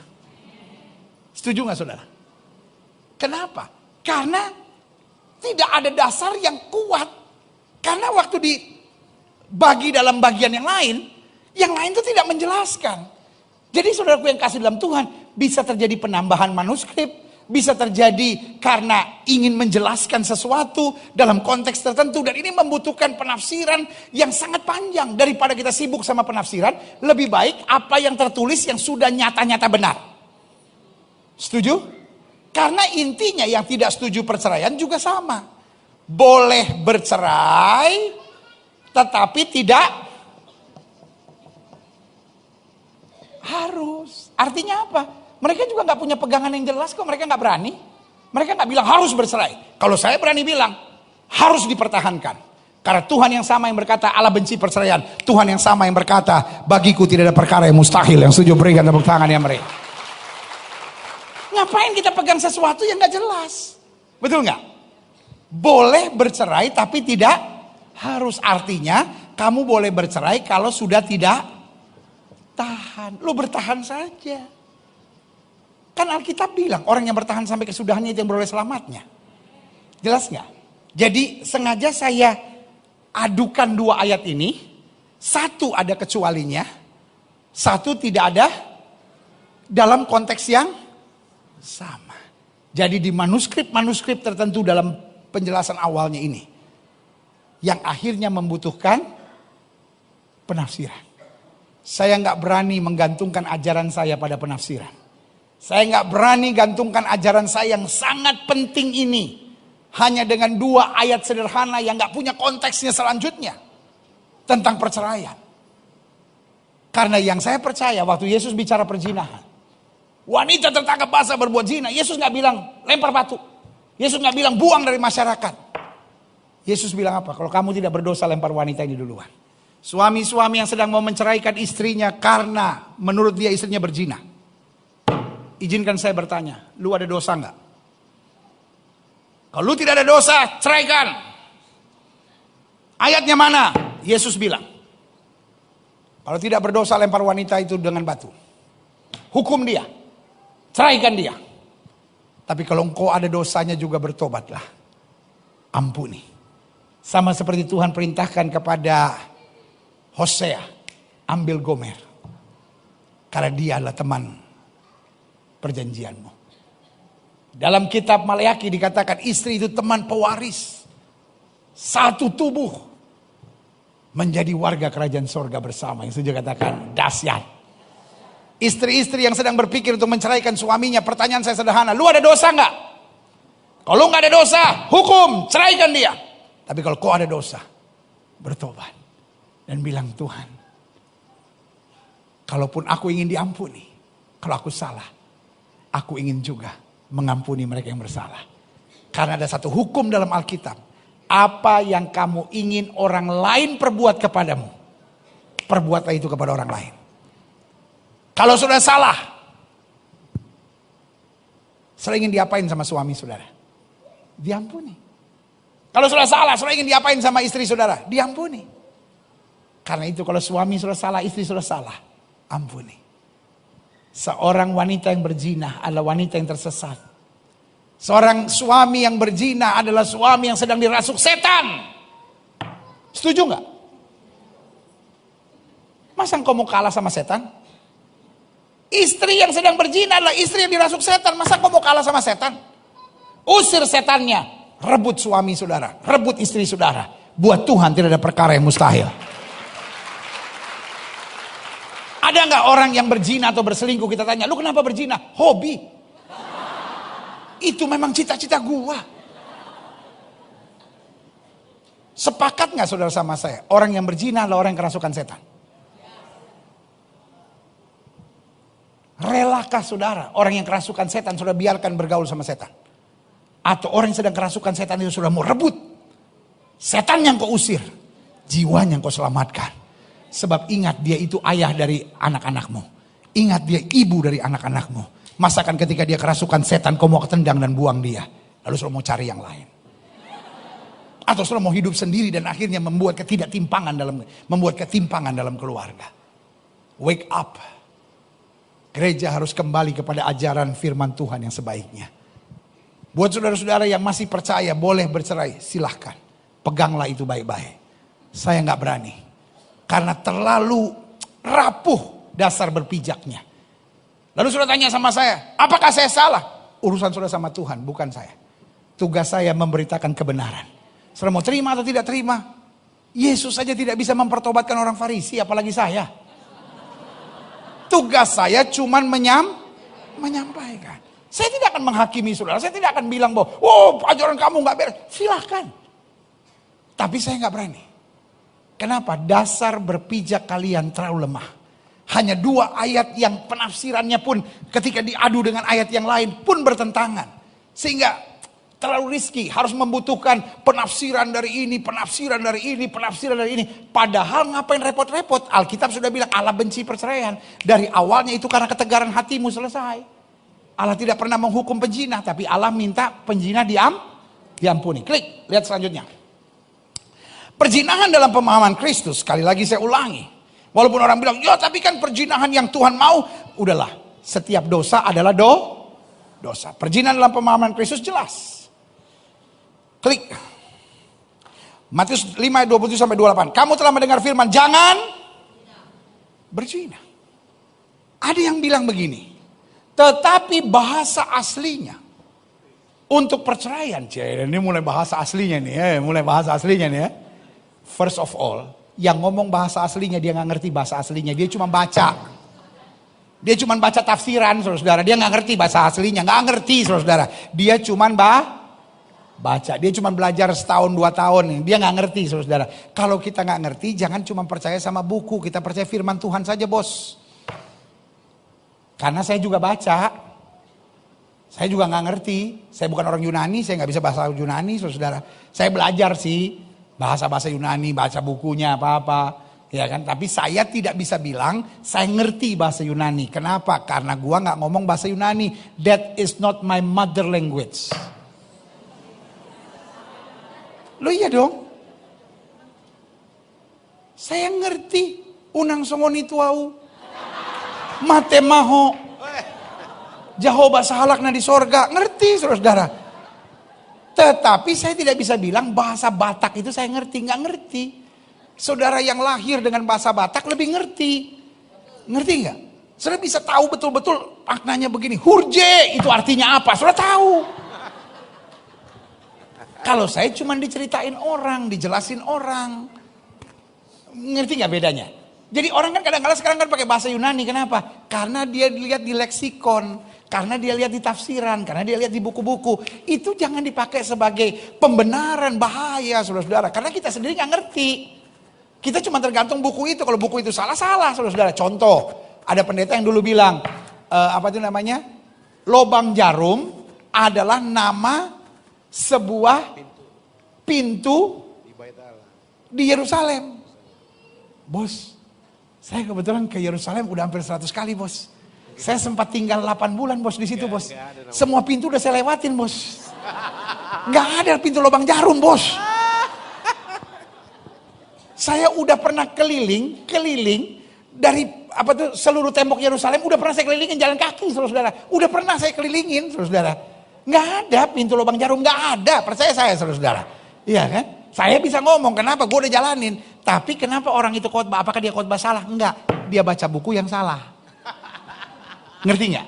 Nah, jadi saudara-saudara, ada orang yang bilang, oh itu kan berzina dalam hati. Bahasa Yunaninya begini. Yang Tuhan maksudkan berzina dalam fisik. Itu yang dipakai barang siapa yang menceraikan istrinya kecuali karena zina. Tapi jangan salah bos. Nih ayat ini nih. Nih, lihat nih. Kamu telah mendengar firman jangan berzina. Nah ini perzinahan tubuh nih yang dimaksud nih. Yesus sedang bilang kamu tuh cuma pusing sama dosa besar. Kira-kira intinya begitu. Tetapi aku berkata kepadamu setiap orang yang memandang perempuan setelah mengingininya sudah berzina dalam hatinya. Jadi setiap perempuan yang memandang laki-laki tidak berzina. Kenapa ayat ini bilang setiap orang yang memandang perempuan. Ngaco saudara-saudara kalau begitu. Jadi lu nih ngeliat cowok nih, ganteng banget gila, kalau gue jadi istrinya, aku tidur sama dia, mungkin dia baik banget gitu. Nggak apa-apa, karena ayatnya nggak ada. Coba ngaco nggak begitu? Kita baca ayat tuh harus lihat sarinya, the heart of the message. Jadi jangan sibuk sama kata-katanya bos, the heart of the message-nya tuh apa gitu. Nah saya mau supaya saudara tuh jangan nafsirin ayat, bahasa Jawanya bilang seenak udelmu gitu. Kita harus lihat ayat ini nih. What is the heart of the message gitu. Apa tuh maknanya gitu. Makanya selalu saya bilang. Orang yang baru bertobat misalnya. Orang baru belajar sekolah Alkitab misalnya setahun 2 tahun gitu. Boleh gak dia berkhotbah? Boleh. Tapi jangan masuk pada yang dalam-dalam seperti ini. Khotbah aja tentang pengalaman-pengalaman hidupnya dengan Tuhan. Boleh kok. Orang baru bertobat boleh melayani? Boleh. Tetapi melayani dalam kapasitasnya. Kenapa saya tidak mau kupas yang terlalu dalam doktrin-doktrin, penafsiran-penafsiran? Karena saya tidak berkompeten. Saya cuman STH. Apakah saya belajar Alkitab dengan bertanggung jawab? Amin. Saya sudah baca Alkitab dari Kejadian sampai Wahyu berkali-kali. Saya punya khotbah dari Kejadian 1 ayat 1 sampai Wahyu pasal terakhir. Saya selesaikan selama 13 tahun, saudara. 13 tahun saya selesaikan Kejadian 1 ayat 1, Wahyu terakhir ayat terakhir. Saya sudah selidiki semua, saya sudah baca semua, saya sudah gali semua. Tapi apakah saya ngerti semua? Saya nggak berani bilang. Saya ngerti menurut pandangan saya. Tetapi saya bukan doktor teologi. Saya memang menggali firman. Tetapi saya tidak menempuh studi yang khusus. Untuk bisa bilang saya dokter, saya berhak untuk menggali. Tapi saya bisa berpegang pada ajaran-ajaran yang saya yakini kebenarannya. Karena saya gembala saudara yang harus mengarahkan saudara. Jelas gak sampai di sini? Nah itu yang saya bilang. Jadi heart of the message. Bukan sibuk kayak pengacara. Pengacara kan sibuk dengan kata kan. Wow, kata ini. Nah itu bukan pendeta, itu pengacara saudara-saudara. Itu notaris saudara-saudara. Notaris kalau komanya salah di satu tempat, ya kan? Jangan kamu panggil anjing saya, ya kan? Beda dong. Sama, jangan kamu panggil anjing saya. Beda nggak? Jangan kamu panggil anjing saya, sama jangan kamu panggil anjing saya. Ya kan? Beda nggak? Ketika komanya beda, maknanya beda. Itu notaris. Itu tugas pengacara. Tugas pendeta bukan itu. What is the heart of the message? Ngerti nggak? Nah, heart of the message-nya ini kan jelas. Kamu berkata jangan berzina. Kamu cuma mikirin dosa-dosa yang besar-besar gitu. Tetapi, nah ini dia. Coba selanjutnya. Tetapi aku berkata, setiap orang yang memandang perempuan serta mengingininya sudah berzina dengan dia dalam hatinya. Artinya, di hadapan Tuhan gak ada dosa besar, gak ada dosa kecil. Amin. Jadi kita gak bisa, kalau dia sampai berzina, boleh diceraikan. Kalau cuma colek-colekan, pegang-pegangan, pencet-pencetan, gak apa-apa. Aturan dari mana? Pak berzina ya? Enggak. Saya gak sampai tidur cuma pencet-pencetan. Lu pikir saklar lampu main pencet-pencetan? Sambarang ngoni-ngoni semua ini. Ngerti gak maksud saya? Jadi Alkitab sedang ajar, ayo jangan main-main. Little tiny things, sin is sin. Dosa adalah dosa. Kita lihat selanjutnya. Nah, bagaimana dengan janji nikah? Amos 3 ayat 3 bilang, berjalankah dua orang bersama-sama jika mereka belum berjanji? Artinya gini, ini kan kita mau menikah nih. Setiap pasangan yang mau menikah di gereja, pasti ketemu saya. Saya nggak mau tahu, sesibuk apapun saya nggak mau tahu berapapun banyaknya jadwal mereka yang mau menikah di gereja tahun ini, pokoknya harus ketemu saya. Harus. Mau dia siapapun harus ketemu saya. Nah, saya selalu tanya pertanyaan sederhana. Kamu mau menikah berapa lama? Langsung panik. Seumur hidup lah Pak. Seumur hidup tuh berapa lama? Ya lama sampai mati. Kamu matinya umur berapa? Ya nggak tahu. Kira-kira maunya mati umur berapa? Ya 80 gitu. Oke, umur kamu sekarang berapa? 30 tahun. Berarti minimal kamu akan bersama 50 tahun. Kenapa saya ajak pertanyaan bodoh gitu? Saya mau mereka berpikir gini. Nikah ini bukan hanya untuk setahun, 2 tahun, 3 tahun. Ini long term. Selama-lamanya bukan kapan ya laki gue mati, kapan ya bini gue mati. Minimal 50 tahun. Nah, kalau kita mau jalan bersama orang 50 tahun bersama, kita kan harus berjanji dong. Makanya saya bilang pentingnya konseling pranikah dalam setiap gereja. Saya khawatir banyak gereja yang menyetujui perceraian, ada gereja yang tidak mengadakan konseling pranikah. Jadi dia nggak bisa ngikutin perkembangan persoalan dari pasangan yang terjadi pernikahan di gerejanya tersebut. Tapi kalau kita yang membimbing dari awal pernikahan, kita tahu. Nah makanya Alkitab bilang, ini kita mau berjalan bersama nih, berjanjikah? Artinya kita ngobrolin nggak? Sekarang saya mau tanya sama saudara. Saudara mau pergi ke mall 2 jam, sama saudara mau pergi ke Tarutung 2 minggu, bawaan saudara beda nggak? Bawaan saudara beda nggak? Orang kalau mau menikah, bawaannya banyak nggak? Banyak. Yang harus dia mengerti dalam rohnya apa yang boleh, apa yang tidak boleh, banyak nggak? Nah itu ya, janji nikah. Nah mari kita lihat. Klik.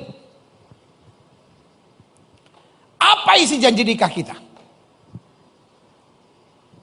Kalau dari pertama kita sudah sepakat. Karena setiap pasangan yang mau menikah di gereja kita, selalu saya tanya, apa alasan perceraian menurut kamu? Misalnya dia bilang perselingkuhan. Saya tanya, kalau pasangan kamu berselingkuh, kamu ceraikan nggak? Kalau dia bilang, ya saya ceraikan. Dia tidak bisa menikah di gereja ini, sorry. Tapi sebagian bilang gini, iya, enggak pendeta. Saya bilang, saya setuju. Enggak, tapi jangan sampai. Iya pendeta, setuju. Enggak lebih jangan. Amit. Nah karena itu mari kita persiapkan. Karena orang gak mungkin selingkuh itu lagi iseng-iseng. Selingkuh gitu. Pasti ada prosesnya saudara-saudara. Pasti ada prosesnya. Berarti perselingkuhan, perzinahan itu bukan sebuah keadaan. Tapi itu buah dari keadaan yang terjadi. Gak mungkin orang lagi iseng-iseng gitu. Selingkuh gitu. Gak mungkin. Pasti itu ada persoalan. Nah, makanya awal masalahnya bernama krisis komunikasi. Kenapa? Karena kan nggak mungkin ada orang yang, lu lagi di mana? Lagi di Ancol, ngapain? Lagi selingkuh gua. Jadi kan pasti sudah ada akibat. Nah, itu saya bilang, apa isi janji nikah kita? Jadi dari pertama kita sudah bangun, ya kan? Pernikahan kita. Tidak boleh bercerai, tidak boleh berselingkuh. Mari kita begini. Kita udah atur nih semuanya. Nah, sekarang saya mau tanya sama saudara. Kalau saya bilang sama saudara, saya akan ke rumah saudara hari Selasa ya. Tiba-tiba hari Selasa saya nggak datang. Sorry ya. Saya bilang sama saudara saya akan datang hari Selasa. Tiba-tiba hari Selasa saya nggak datang ke rumah saudara. Saya salah nggak? Salah nggak? Saya salah nggak? Kan saya pendeta. Bukan soal pendeta. Janji nggak ditepatin. Betul nggak? Ini bukan mana lebih hebat antara firman Tuhan atau janji. Bukan. Tapi saya berjanji. Ini di luar firman Tuhan. Cuma datang ke rumah saudara kok. Kebetulan. Saya bilang sama saudara. Saya ke rumah saudara ya hari Selasa ya. Tiba-tiba saya nggak datang. Saya salah nggak? Salah. Saya salah. Nah. Di antara firman Tuhan yang akhirnya kita sudah pahami, no divorce, kita buat janji. Janjinya kepada siapa? Janji nikah biasanya berbunyi di dalam nama Bapa, Anak dan Roh Kudus, yaitu dalam nama Tuhan Yesus Kristus, aku bla bla bla bla bla berjanji untuk mengambil bla bla bla bla bla sebagai istriku yang sah dan satu-satunya. Aku akan setia dan mengasihi dia.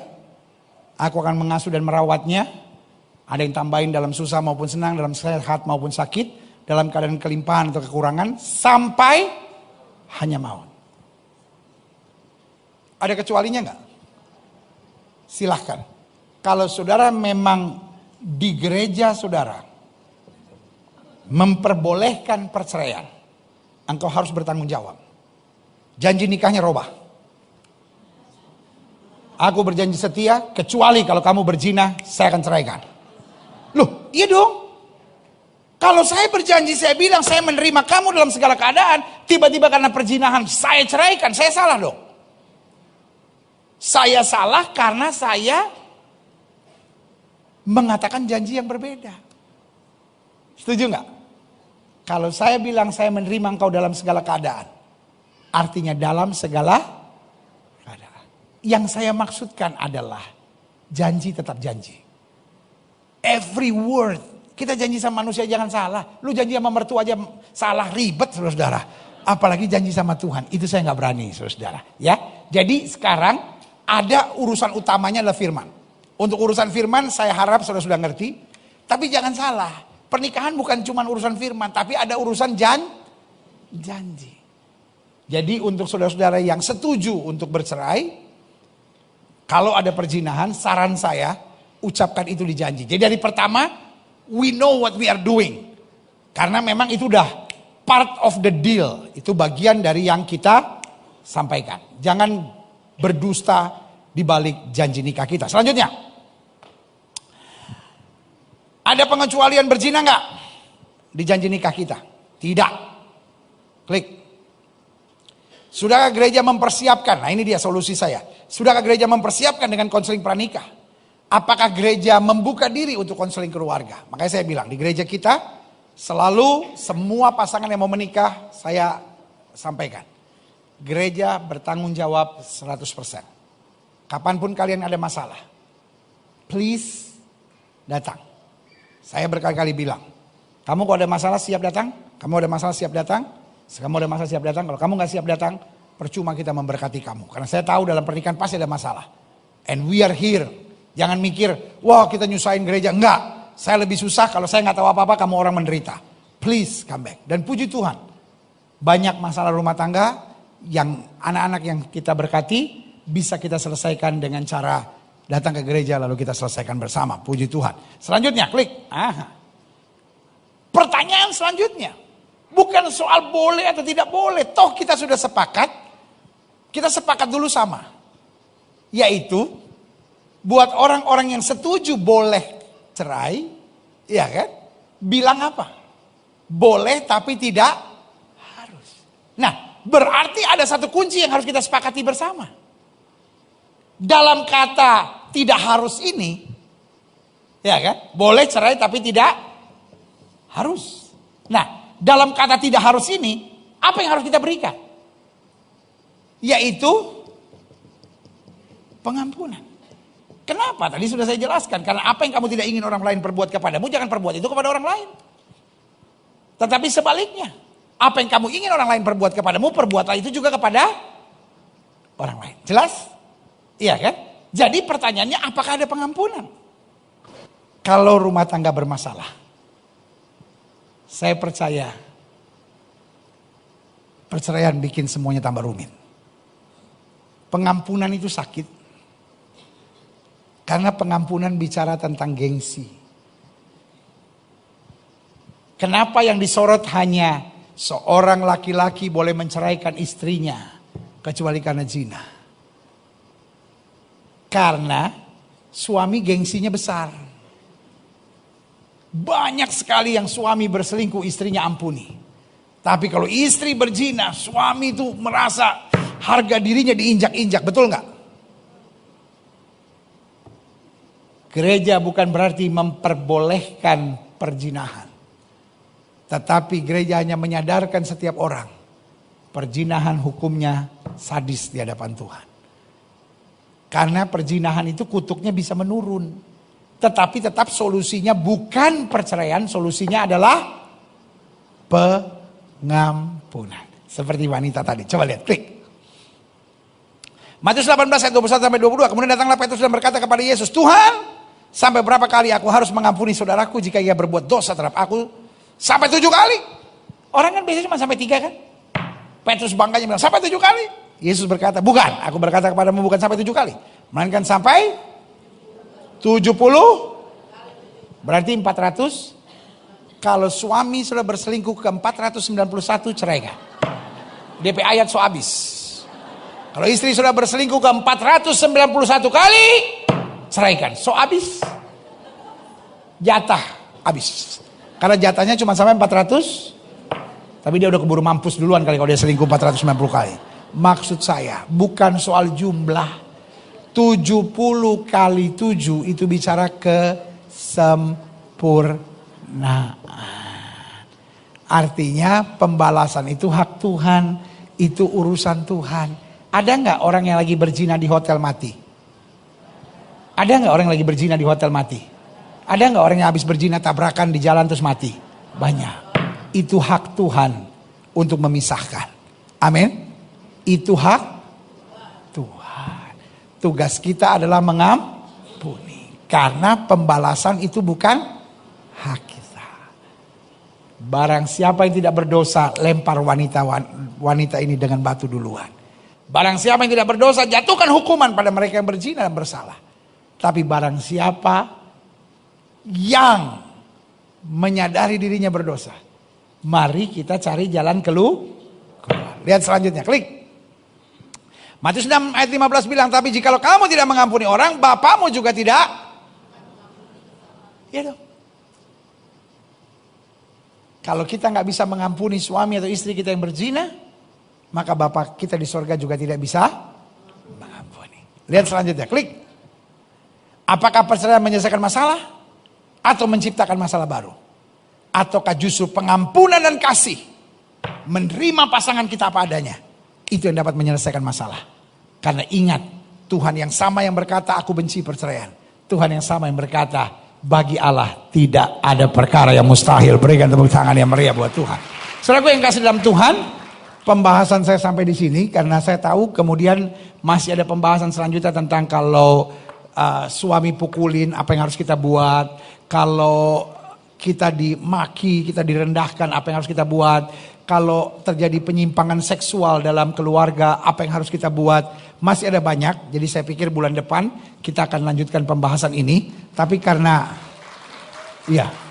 minta maaf karena belum koordinasi sama pengurus. Tapi kan karena saya gembala boleh dong saya bikin aturan ya kan. Tapi karena belum komunikasi sama pengurus, belum saya bisa beritahu tanggalnya saudara-saudara. Karena bulan depan waktu saya juga cukup padat. Tapi buat saya ini harus. Karena ini penting saudara-saudara. Dan nilai berumah tangga hari-hari ini semakin rendah. Jadi saya mau jemaat Gereja Bethel Indonesia Glow Fellowship Center. Saudara-saudara yang sudah tahu kebenaran tetap berpegang teguh. Dan menolong orang-orang di sekitar saudara. Supaya tetap mengabarkan ada mujizat, ada jalan keluar, ada terang Tuhan, ada kuasa Tuhan yang hebat untuk pemulihan keluarga. Karena saya percaya di akhir zaman, Alkitab sudah bilang 1.000 boleh rebah di sisi kirimu, 10.000 boleh rebah di sisi kananmu. Itu juga menubuatkan tentang banyak keluarga-keluarga hancur. Tetapi orang yang melakukan kehendak Allah akan tetap kuat sampai selama-lamanya. Amin. Puji Tuhan. Dan karena itu saya beri waktu untuk tanya jawab. Lalu kemudian rekan saya panggil sekarang. Bapak Pendeta Dr. Joshua Tewu maju ke depan untuk memulai sesi tanya jawab sebagai moderator acara kita. Berikan tepuk tangan yang meriah buat Tuhan, haleluya. Kertas di tangan saya ini kayaknya sudah terjawab dengan sendirinya. Tapi misalkan ada hal-hal yang mungkin urgen kalau seperti ini. Misalkan kalau suami berselingkuh dengan mama kandung saya, apa yang saya lakukan? Agak ngeri juga Pak. Ya, ini asik. Hal-hal seperti ini yang akan kita jawab untuk pembahasan bulan depan, saudara. Sedikit lagi tentang penjelasan kata kecuali Pak. Karena kecuali yang saya mengerti bahwa misalkan orang masuk di ruangan tapi ada larangan. Semua orang bisa masuk di ruangan ini kecuali yang baju kuning. Jadi kata kecuali ini yang kemudian didramatisir untuk menjadi hal pembenaran bahwa apa yang di Alkitab dituliskan tidak salah. Bukan masalah redaksional, tetapi ini masalah pemahaman yang ditolerir. Satu-satunya alasan yang ditolerir untuk pernikahan Kristen bisa diceraikan adalah perzinahan. Menurut Bapak bagaimana? Jadi pertama kita asik juga bahas kata kecuali ini. Kita sudah buktikan bahwa kata kecuali karena zina ini hanya muncul di kitab Matius. Tidak muncul di kitab-kitab lain. Itu jelas. Dan yang kedua, kita sudah jelas bahwa dalam pembahasan yang lain kata kecuali ini tidak ada. Yang ketiga kita mengerti kata kecuali ini tidak membenarkan perceraian. Tidak seperti yang Pak Pendeta Joshua tadi bilang, yang boleh masuk ke ruangan ini, semua orang tidak boleh masuk ke ruangan ini kecuali panitia. Tidak boleh masuk kecuali baju kuning. Yang dimaksud di sini jelas. Tadi kita sudah bahas, menceraikan istrinya kecuali karena zina. Ia menjadikan istrinya berzina. Artinya topiknya bukan perceraian. Kalau kamu memang ngotot dengan keras hati, ingat loh. Ingat. Kamu tetap akan berzina. Kecuali kalau istri kamu berzina. Karena apa? Karena dia akan dilempar batu sampai mati. Jelas gak sampai di sini? Jadi ingat, ini tidak sama sekali membenarkan perceraian. Jadi yang pertama ingat, hanya ada dua yang dalam bagian lain ternyata sudah terbantahkan. Jadi perlu penafsiran. Nah untuk itu saya tidak berani menggantungkan sebuah ajaran yang serius hanya dari penafsiran. Itu yang pertama. Ya. Dan yang keduanya, memang dalam bagian lain tidak ada sama sekali. Dan yang ketiga, ini tidak membenarkan perceraian. Karena tidak ada, itu yang saya ulang tapi mungkin dipahami salah oleh banyak orang. Saya mengulangi, tidak ada kata yang Yesus bilang, orang menikah boleh bercerai kecuali tidak boleh bercerai kecuali karena zina. Ini tidak ada. Jadi yang letterlek gitu tidak ada.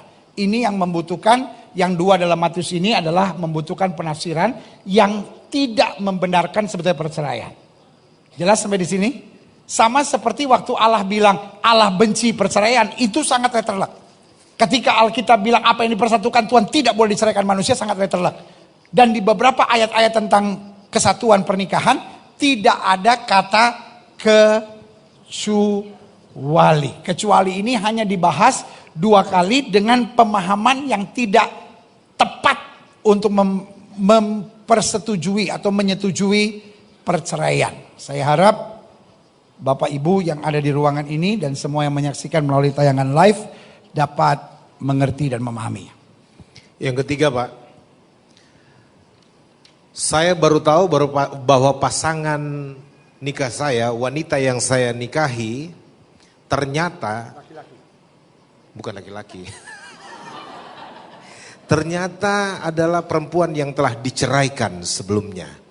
Sedangkan ada Alkitab berkata bahwa siapa yang menikah dengan perempuan yang diceraikan dia berbuat zina. Bagaimana status saya? Apakah saya harus menceraikan perempuan ini yang kemudian hari setelah beberapa tahun saya menikah baru saya tahu? Seru. Ini juga salah satu topik yang akan kita bahas. Nanti saya jelaskan bulan depan. Tetapi buat saya ini kembali kesalahan gereja. Kenapa? Karena gereja harus ada dalam konseling pranikah. Dan yang seperti ini harus sudah tergali pada saat konseling pranikah.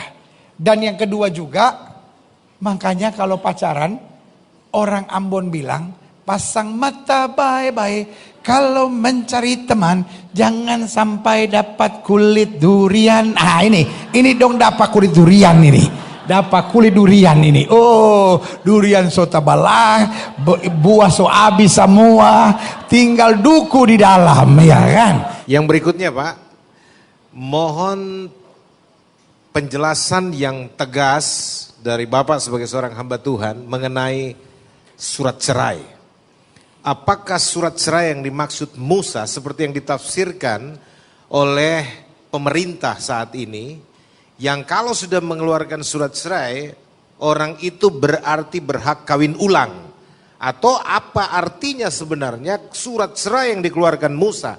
Apakah itu hanya menjadi tanda di kalangan kaum Israel supaya pemegang surat cerai, suami istri yang tegar tengkuk yang tidak mau saling mengasihi, tidak mau mengampuni ini, mereka diberi tanda dengan surat cerai supaya kaum yang lain tidak boleh mengawini mereka?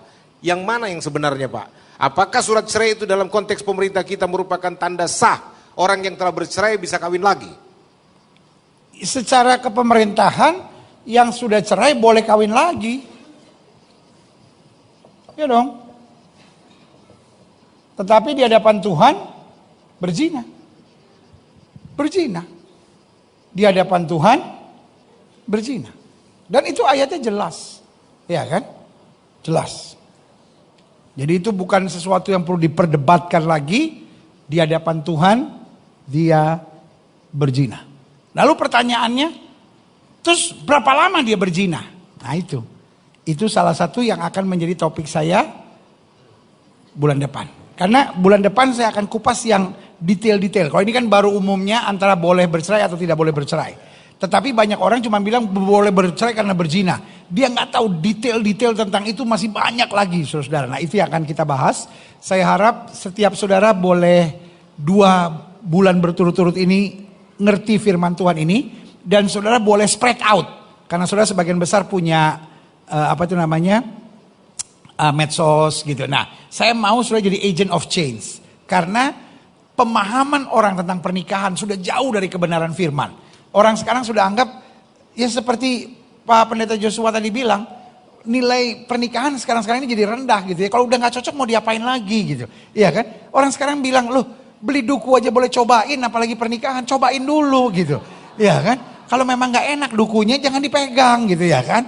Nah Ada banyak orang yang bilang kan masalah rumah tangga banyak karena urusan seksual dan lain-lain. Kalau memang dia nggak mampu di tempat tidur dengan bagus, mari kita coba dulu gitu. Kita coba segala sesuatunya. Nah itu sebabnya konsep-konsep kumpul kebo dulu dan lain-lain itu menjadi hak normal gitu. Dan bahasanya kalau sudah dengar mereka-mereka yang setuju kumpul kebo, ngeri saudara.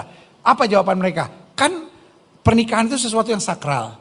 Pernikahan itu kan sekali seumur hidup.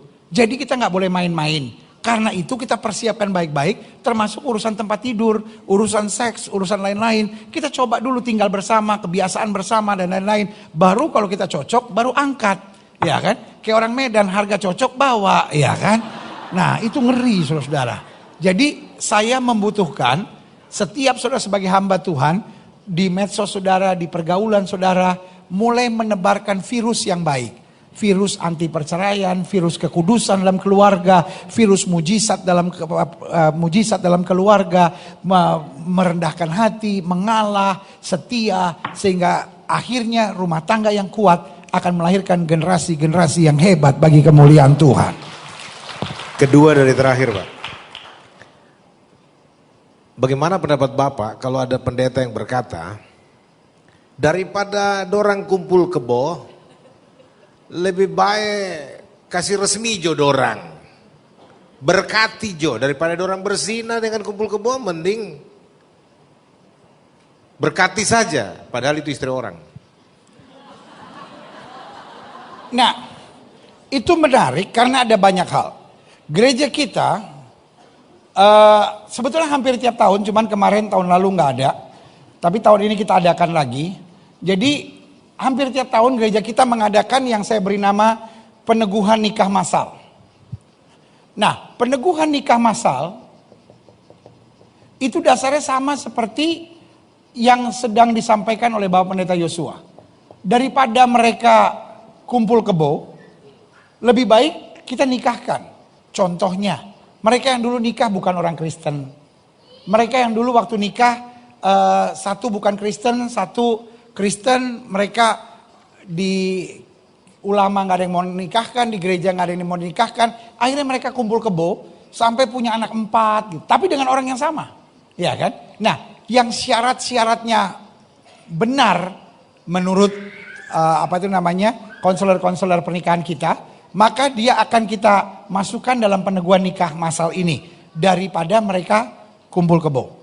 Tetapi saudaraku yang kasih dalam Tuhan, kalau cacat, misalnya memang dia istri orang, dia memang lari dari lakinya, dia memang nggak jelas gitu. Nah, yang kayak begini-begini kan, misalnya kayak kebiasaan Chinese misalnya dulu, asal udah di restoran, pokoknya udah kawin gitu, ya kan? Belum ada pemberkatan nikah, belum apa. Di hadapan Tuhan itu kan sebetulnya kumpul kebo, saudara-saudara, ya kan? Nah, itu ada banyak yang seperti itu. Nah, syarat-syaratnya kita lihat, ini kita teguhkan, gitu. Jadi kita teguhkan pernikahan mereka. Tetapi untuk mereka-mereka yang bermasalah seperti yang disampaikan oleh Pak Pendeta Yosua tadi, misalnya gini, oh dia memang laki orang, dia dipukulin, dia kabur dari Manado, dia di sini akhirnya tinggal sama orang Batak berdua, jadi Batman Batak Manado, ya kan? Terus akhirnya udahlah kita berkati saja. Nah itu nggak bisa saudara-saudara ya. Itu kembali kepada banyak aturan yang harus kita bahas sebelum pertobatan dan pemulihan terjadi ya. Yang terakhir Pak, karena kayaknya semua senada, rata-rata senada, tapi yang terakhir ini bahwa apakah di surga nanti yang sudah kawin beberapa kali dengan alasan apapun kemudian istrinya, yang mana sebenarnya istrinya? Kalau misalkan dia 3-4 kali kawin, apakah di sorga nanti kalau semua masuk sorga misalkan karena pertobatan tadi itu, kira-kira yang mana yang jadi istrinya? Nah pertanyaan saudara kan sama seperti pertanyaan orang Saduki kan? Iya kan?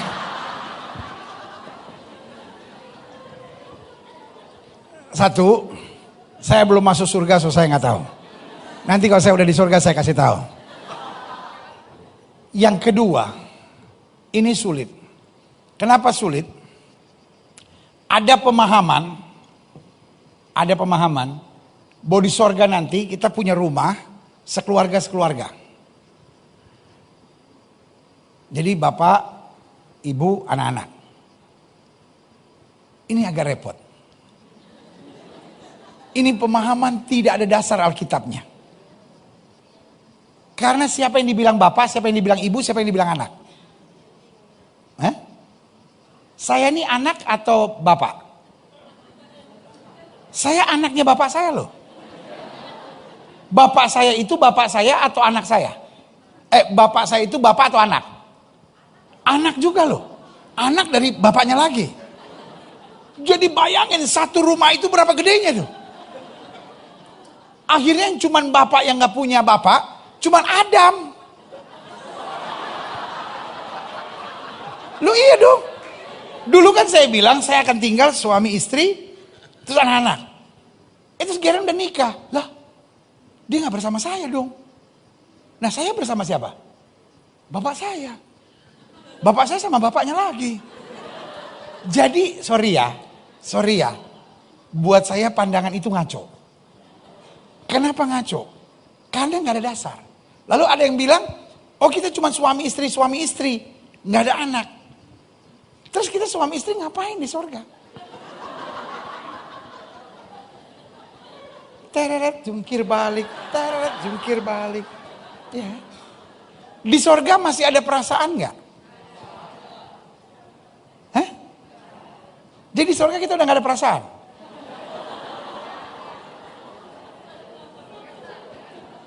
Kalau kita masih ada punya perasaan, cinta pada istri, pasti nanti ada cemburunya. Ntar ada ngambeknya. Tuhan Bang Gilbert, ngambek. Jadi yang saya percaya Alkitab tidak pernah bilang ada rumah, keluarga, ada rumah tersedia di sorga. Apakah kita pribadi, apakah kita gimana, gak jelas. Yang pasti di sorga tidak ada kawin dan mengawinkan. Semua istri kita nanti tua nggak? Istri kita muda nggak? Yang saya yakini, tapi ini bukan Gilbert 1 ayat 2 ya. Yang saya yakini kita ini bukan tubuh. Kita tubuh kemuliaan.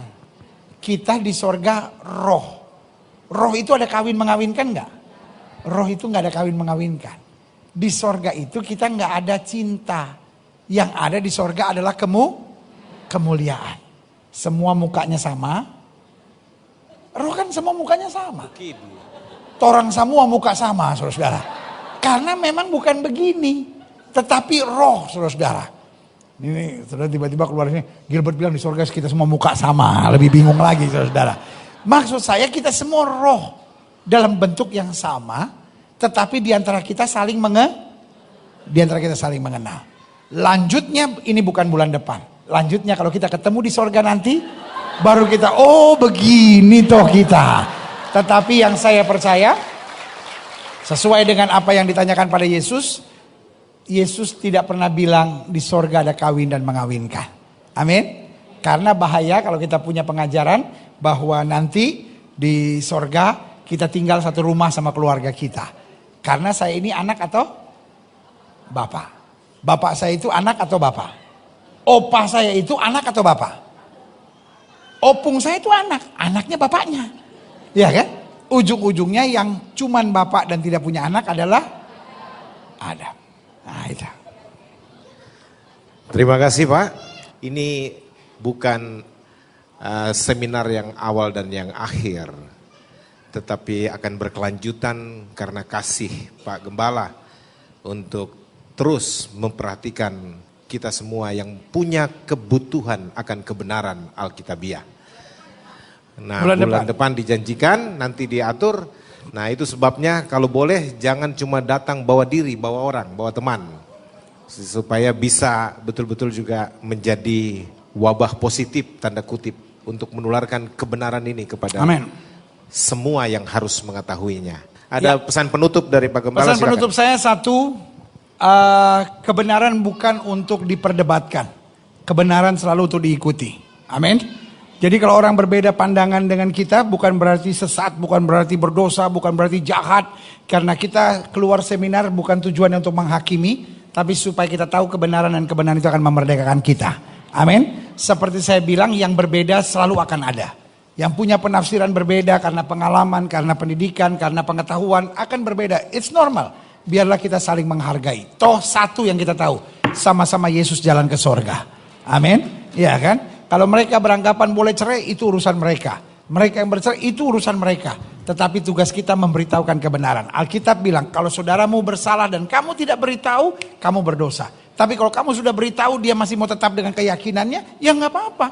Tugas kita tetap menghargai. Jadi karena itu saya hanya berpegang pada pandangan-pandangan firman Tuhan yang dasar Alkitabnya sangat jelas, saudara-saudara. Iya kan? Bukan hanya apa yang saya sukai, tapi apa yang firman Tuhan jelas. Makin banyak referensi-referensi Alkitab yang jelas, itu makin menguatkan saya.